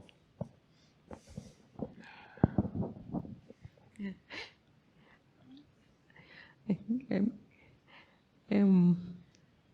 Um, okay, empty Sky sky. can open up. Yeah, I totally am with you. It can open up. Yeah, it can. So in open sky, I love color blue. So it's like, And I love the color blue. I was just seeing the color blue. sky blue color.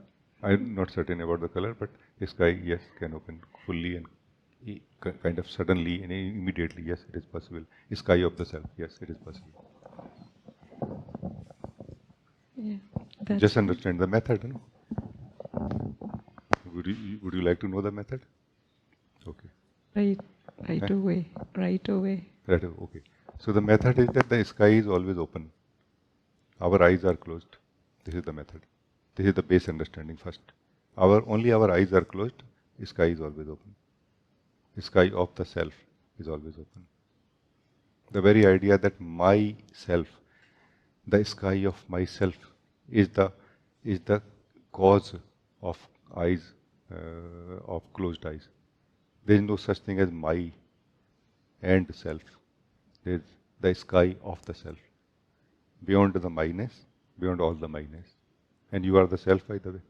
Let go of the myness, and right now, the self and this in full glory and in your favorite color, if you want, is available right now, the blue. So my is the actually essentially my is ego. No? Do you see? Yeah. Essentially, my is ego. No. My is sleep. And let's not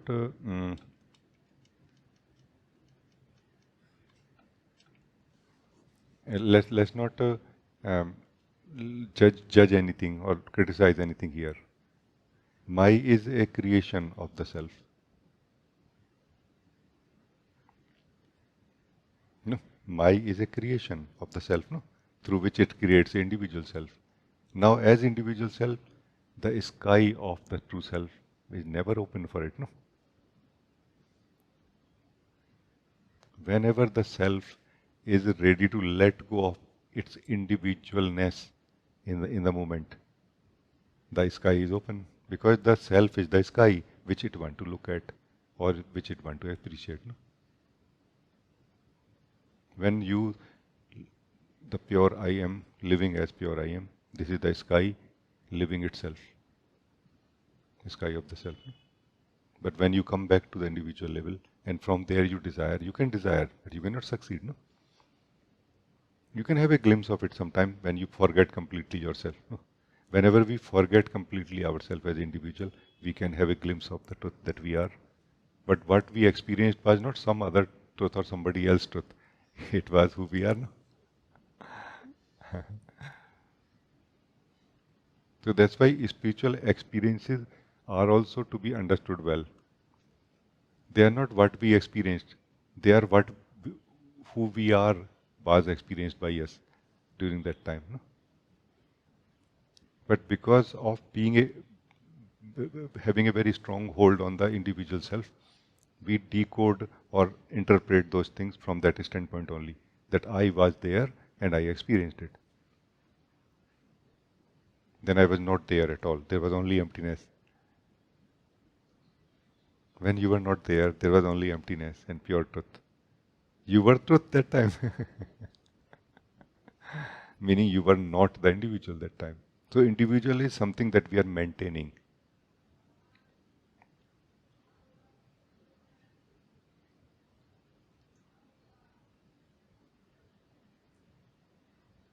Meaning not only we are maintaining the individual life, we are maintaining that individual also as whom we live, no? You know?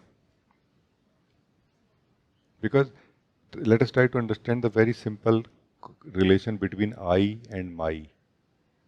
I in this case is the individual. My in this case is the expansion or extension of that same I individual in a way. So I in this case is the center, my is the periphery. No? What all it covers is my life, my experiences. You know?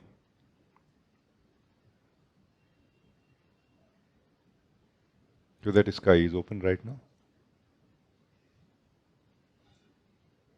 And I'm not saying that destroy the individual and its myness. I'm not saying that. Please don't misunderstand me. I'm saying see it as it actually is, what it is. This my is not yours. That's what I'm saying. Can you hear me? This I is not yours. This is all I'm saying. It is just there. You are absolute nothingness. And there is a I. And it has a my also, extension in a way, let's say. Periphery. And all three components are present right now.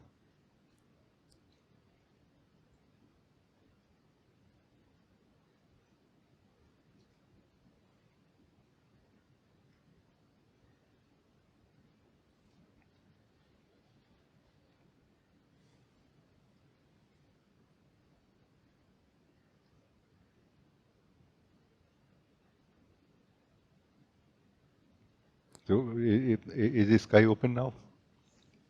Is it blue? It's a beautiful blue. I know. I also felt so.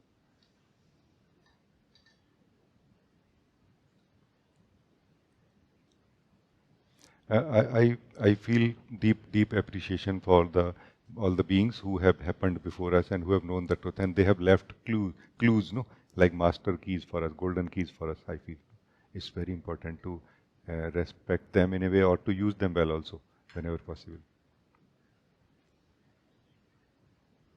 One of the golden keys is don't move or be still.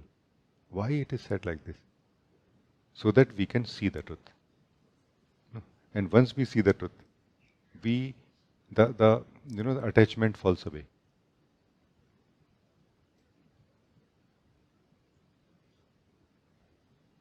You know.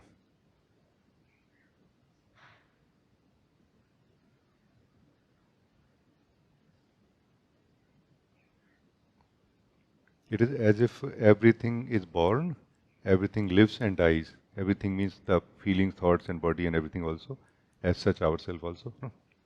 And the moment we are able to see all three in one go, in one light, at the same time, the birth of something, living age of something, and death of something, somehow attachment falls away. Meaning anything which is born inside us, immediately we know that it's going to die. So there is no way we can be attached to it now.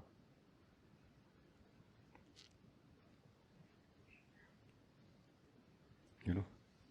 So that's why this being still or not move, don't move, enables us to see the truth clearly as it is.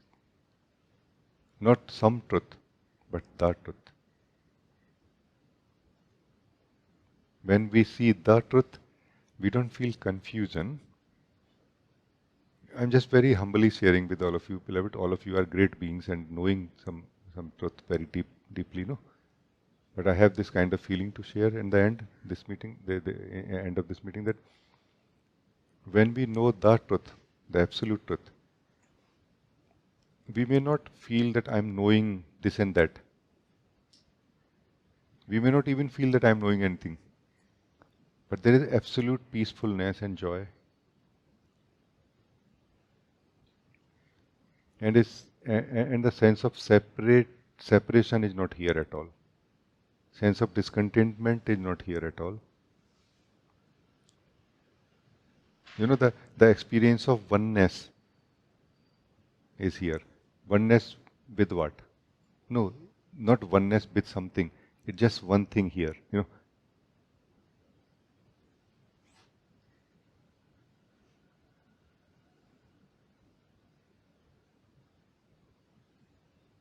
And in all the other occasions when we are knowing the truth relatively more deep truth or deeply the same truth, then there are many things which come out of it that time. The knower of it, the being known, the struggle to maintain, to remember, and so much.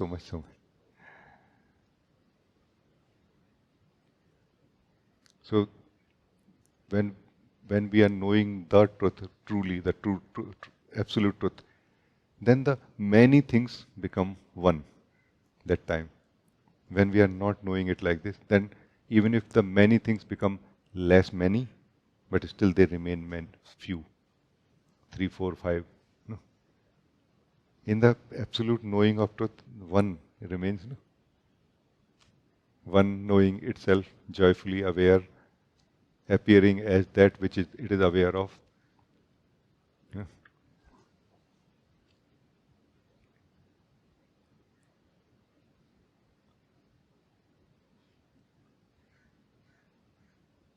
Like we feel that I am the mm, I am the I am the experiencer, and I am the act of experiencing, and I am that which is being experienced.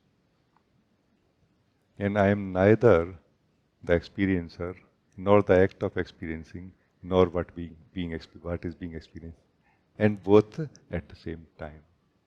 Truth is something much bigger than we are thinking right now. We are trying to hold on to truth. We are not trying to relax in truth. Meditation, fundamental meditation, dhyan is a way to relax in truth, to become truth in a way. Not to hold on to it as the false self. Not to look at it as the false self, as the individual self. I am. When this truth that you are is relaxing in this I am, not knowing anything, not seeing anything, not understanding anything. You are in your perfect, complete bliss. And knowing, deepest knowing here.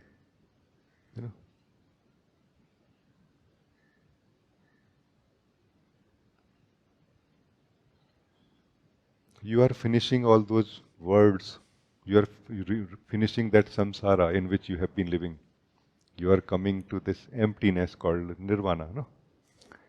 Of your own being, no?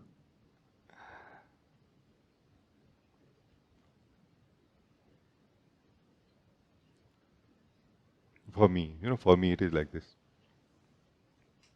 That the nirvana is what is the one who lives the samsara, which is the imagination of the I am. No?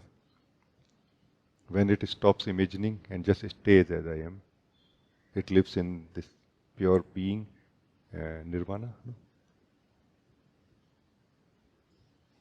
Where things are not problems. No? Things are not to be completed in future. They are continuously completing themselves, and somehow they are remaining complete at the same time. Things are happening and not happening at the same time.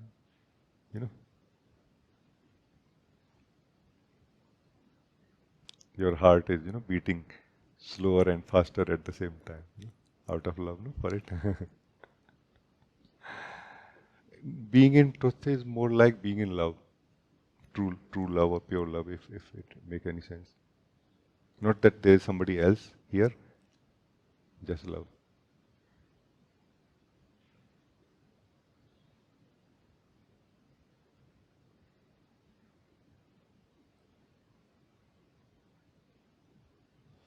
And in this being that we are, in this pure I am-ness that we are, there is a natural awareness and a kind of impulse, or how to say, inspiration to scan internally. It just keeps scanning and keep removing any bondage by itself, automatically, without effort. It is doing that.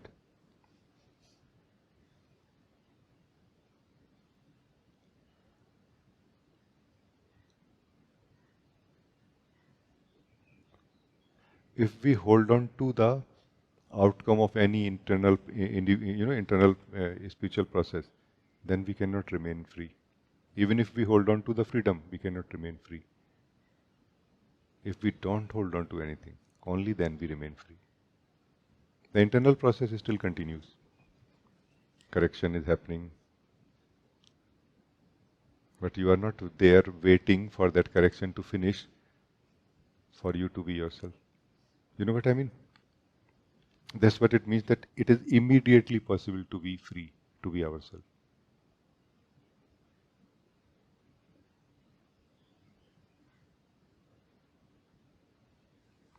So I think we are good, no? Thank you, beloved. Very, very, very nice.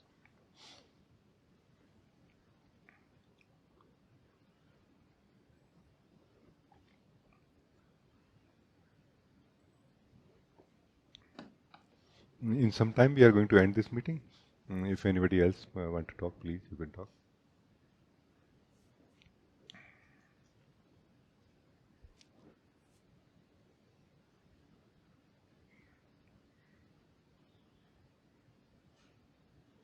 Milaji, you want to talk?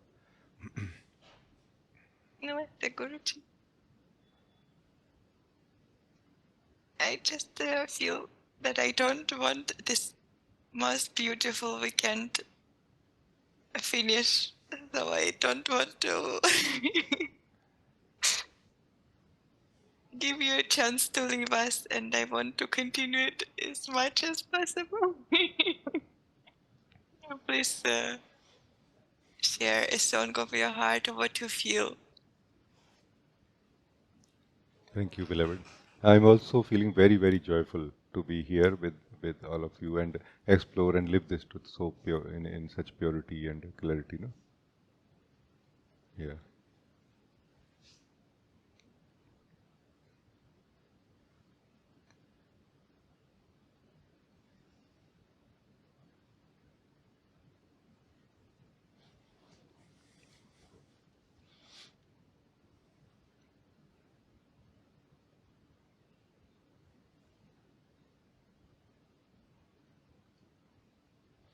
Our own existence is not dependent on knowledge or ignorance. No? Our existence is what attends knowledge and ignorance. You know, our existence is not dependent on knowledge or ignorance. It is what attends knowledge and ignorance. Our existence is prior to knowledge and prior to ignorance. And somehow we are not seeing this as soon as you see this. Ignorance and knowledge is a play that you, the pure being, is having with yourself. Like hide and seek, no? You are hiding yourself, then seeking yourself and finding it, and yay, I know it now. You know?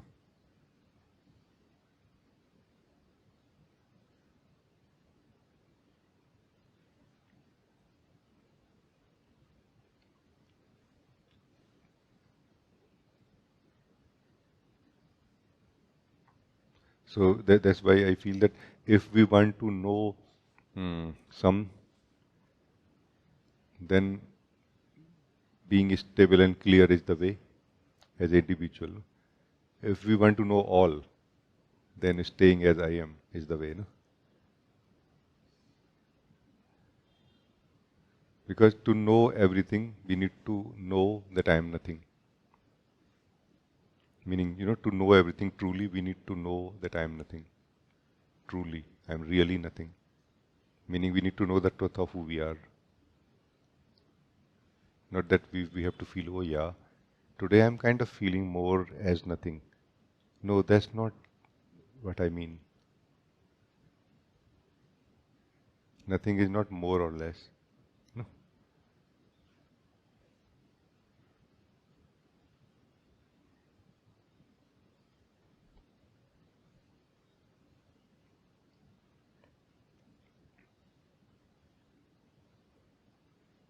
Our self cannot be measured, Mila.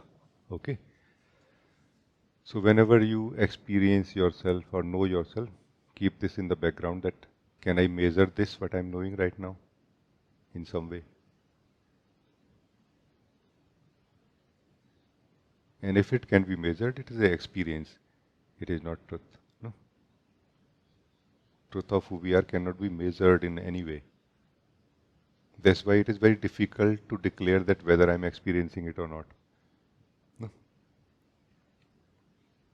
But those who are experiencing, they cannot also just contain it, so because it is so joyful, so supremely blissful.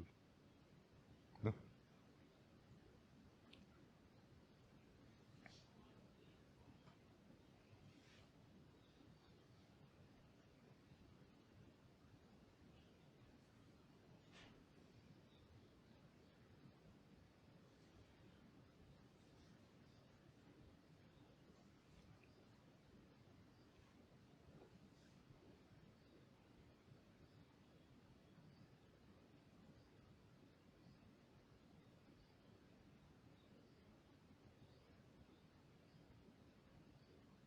We were talking, no?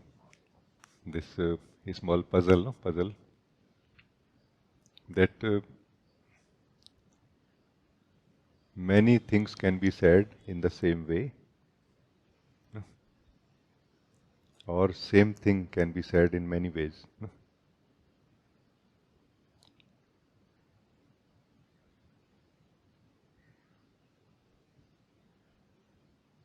This same thing being said in many ways is what is samsara, no? Samsara.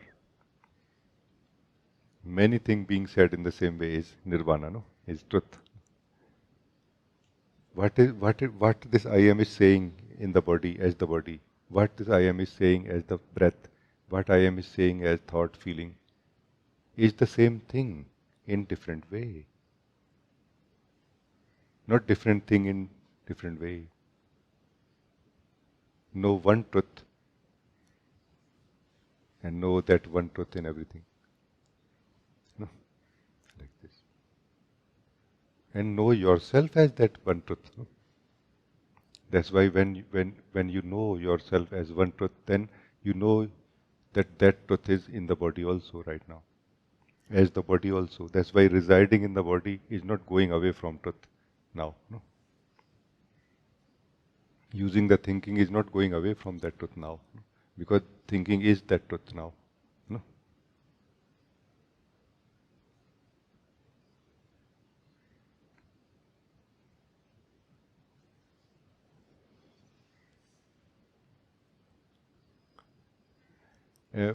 I would really like to conclude or complete in a way this end this meeting at this kind of note where the discovery or knowing of the truth is so much more simple than it appears to be to us now, because we have been overthinking about it. No?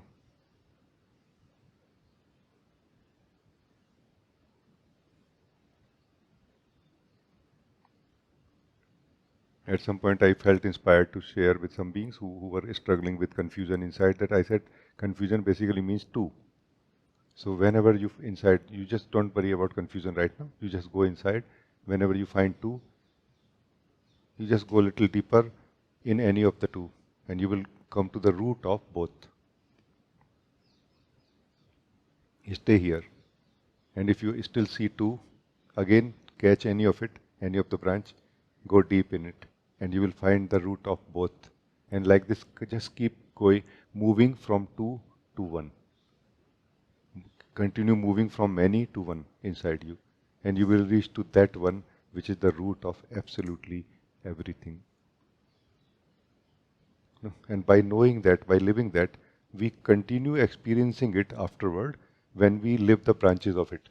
The branches being the body, mind, and its activities and expressions. Do you follow, Mila, what I'm saying?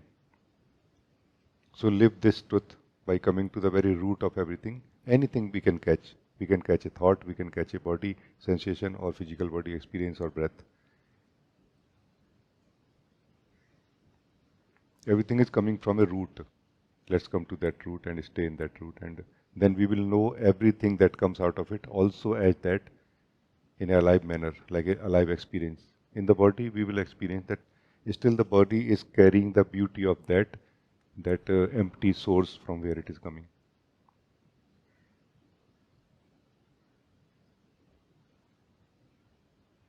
No? Then we will not suffer. We will not feel lonely. We will not miss this truth while living the body, mind, or anything. No? And that's going to be a very beautiful experience. No? Like that is the base. Living the truth is the base. And then toppings, no? Topping like a nice choco chips or grated chocolate or something, no? On it, no? Nicely. You know what I mean? Of your choice. No? But those who miss the base, no? May feel like entertaining themselves from the topping for a moment, but they are going to fall sick, no? At some point, meaning feel unhappy, no? At some point, yeah.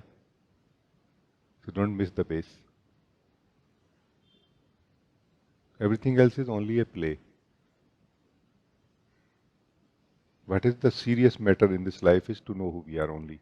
No other serious matter really. No, in my understanding, in my life, no, it is like this.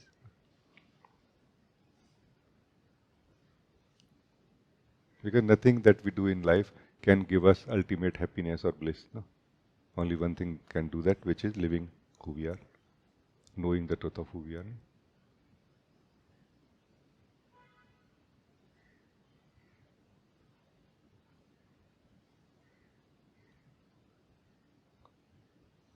So that's all I could say. Please say anything else if you want, Mila. Gee, thank you so much that you share with us this ultimate happiness, which we cannot get anywhere else. And I value it fully. Thank you. Thank you, beloved.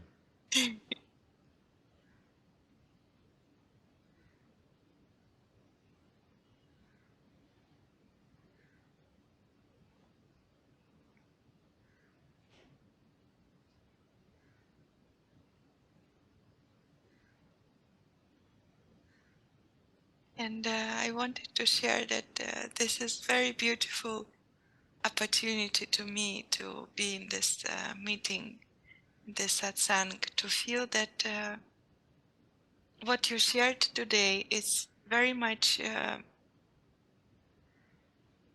clear for me. I mean, I was able to walk with you and to see what you're sharing with us. But yet it's not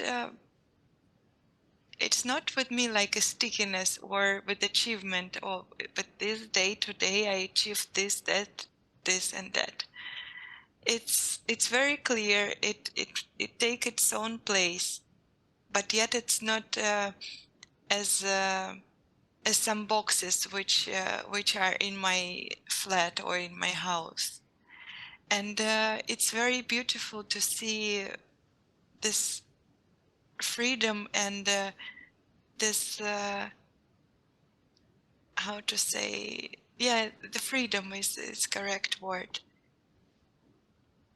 here, and not be attached with anything else, but yet be clear, very clear. This is very beautiful. Thank you so much for this Yes, yes. clarity. Thank you, thank you.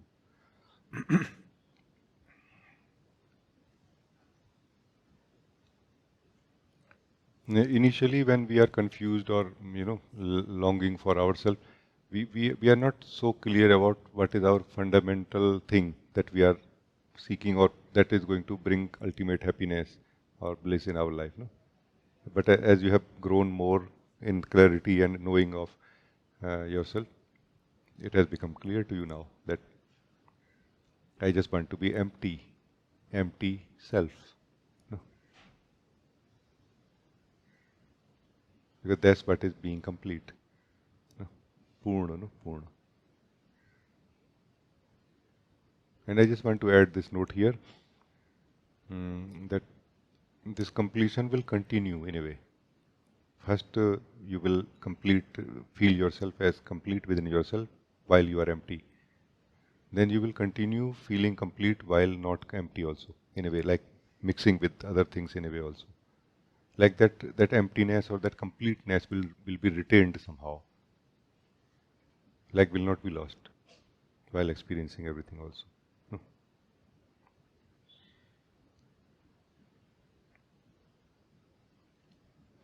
There are many confusions that we adopt in general and specifically in the direction of awakening also, and they slowly fall away as they are exposed to be false in a way. No, like we see them. No, they are not true.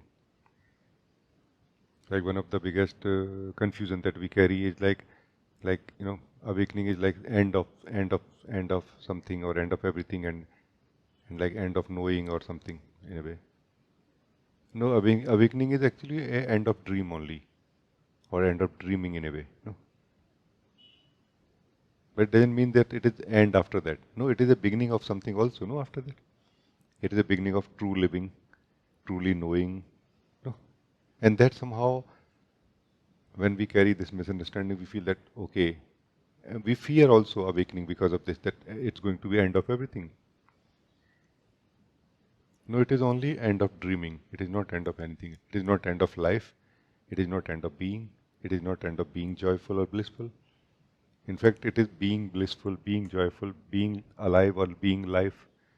No?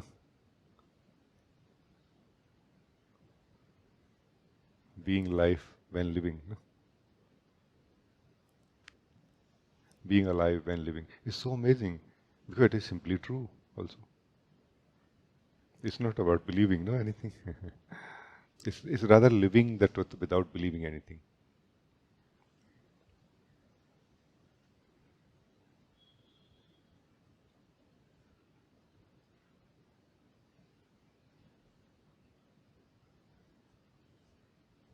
So remain open. No?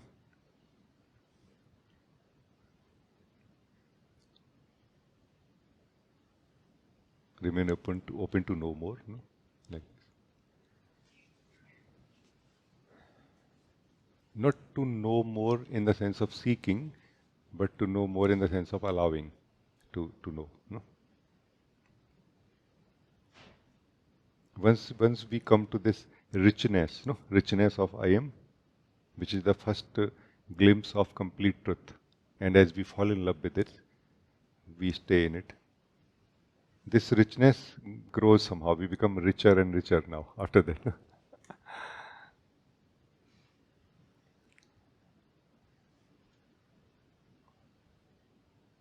I don't know if it is the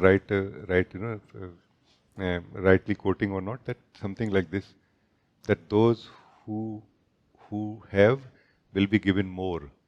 Those who don't have will be that will be taken from them.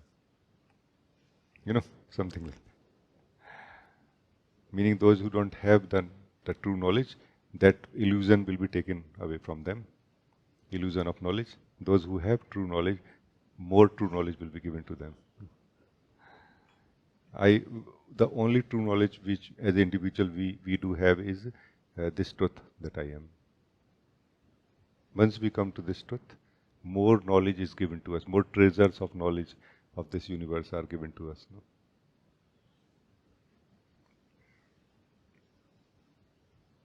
Belief of knowledge taken away for a good reason, because it is the love of the source for us, that so that we don't remain in that illusion that I know. I am just singing this song, not really trying to say in a way anything in a way.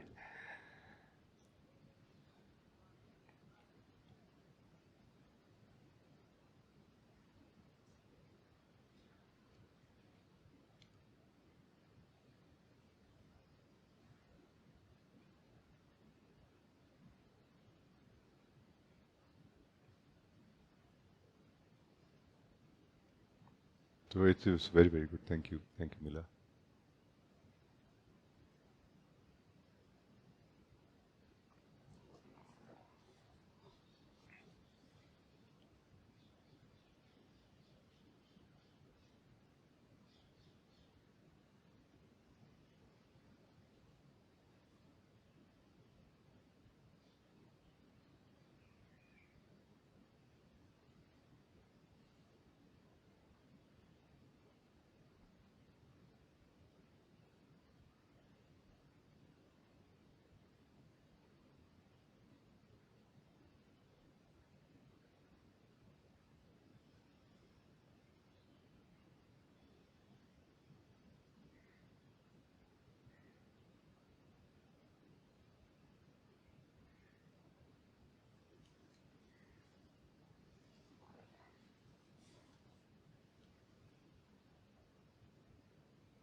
Whenever we feel confused, no, or whenever we feel that knowing this truth is complicated, then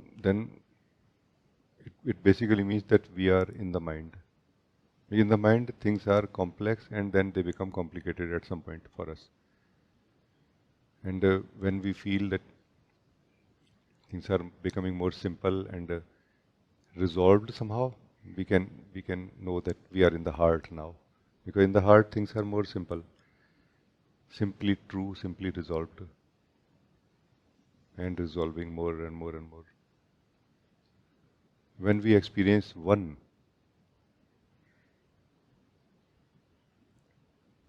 in ourselves and in everything, then we are in the being. In the being, things are neither complicated, complex, nor simple. They are just one thing.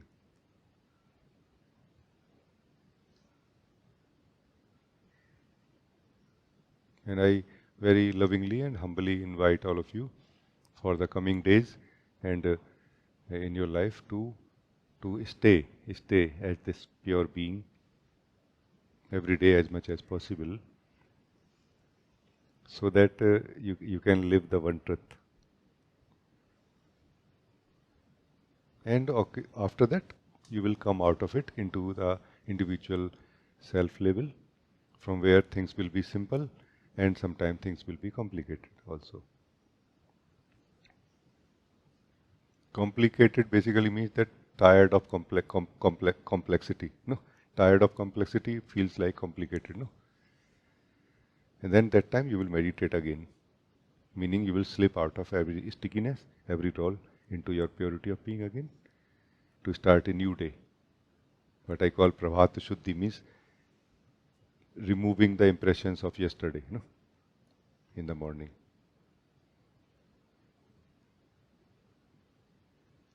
In meditation and in our stable seeing, we will remove them, no? Meaning we will let go of them. Remove basically means let go. Because unless we let go, they will not go anywhere. And if we let go, we will not need to wash them or rub them. They just disappear. Like the moment we declare that I don't have to do anything with this thing which is inside me, it is start dissolving, disappearing in the emptiness. Everything has come out of emptiness. Everything is holding the form because of some intention. As soon as we don't have any intention towards what is inside us, any of the part of it, it just goes back to emptiness. So our intention is holding it into that form in which it is. If we let go,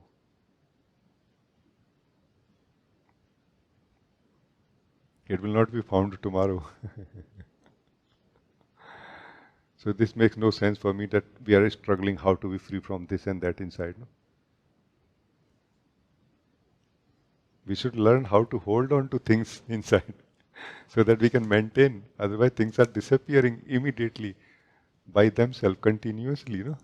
It is a miracle that how we are able to live in the same thoughts. It's a miracle. Like we must be making like 24 hours, we must be making effort, no? To remain in the same thoughts, similar thoughts. No? So this is all my humble request and, heart, my love in my heart that you continue like this in the coming days. Because the more you will stay in the purity of your being, the more a natural sense of spaciousness will grow in you, in the experience that I am more spacious, and in the attitude which will allow more to happen the way it happens inside us, the energetic, and which is going to somehow allow this contracted state of energies or consciousness to relax more and to kind of flower in a way, to blossom in a way to its higher possibilities. It's a very internal, slow, gradual and existential process that naturally happens, where we don't bother about these things. We just joyfully stay in the truth of who we are. So thank you everyone for joining this 2 days, intensive. Thank you so much. God bless you all very much. May the Lord, my Guru, always remain, shower His light on you.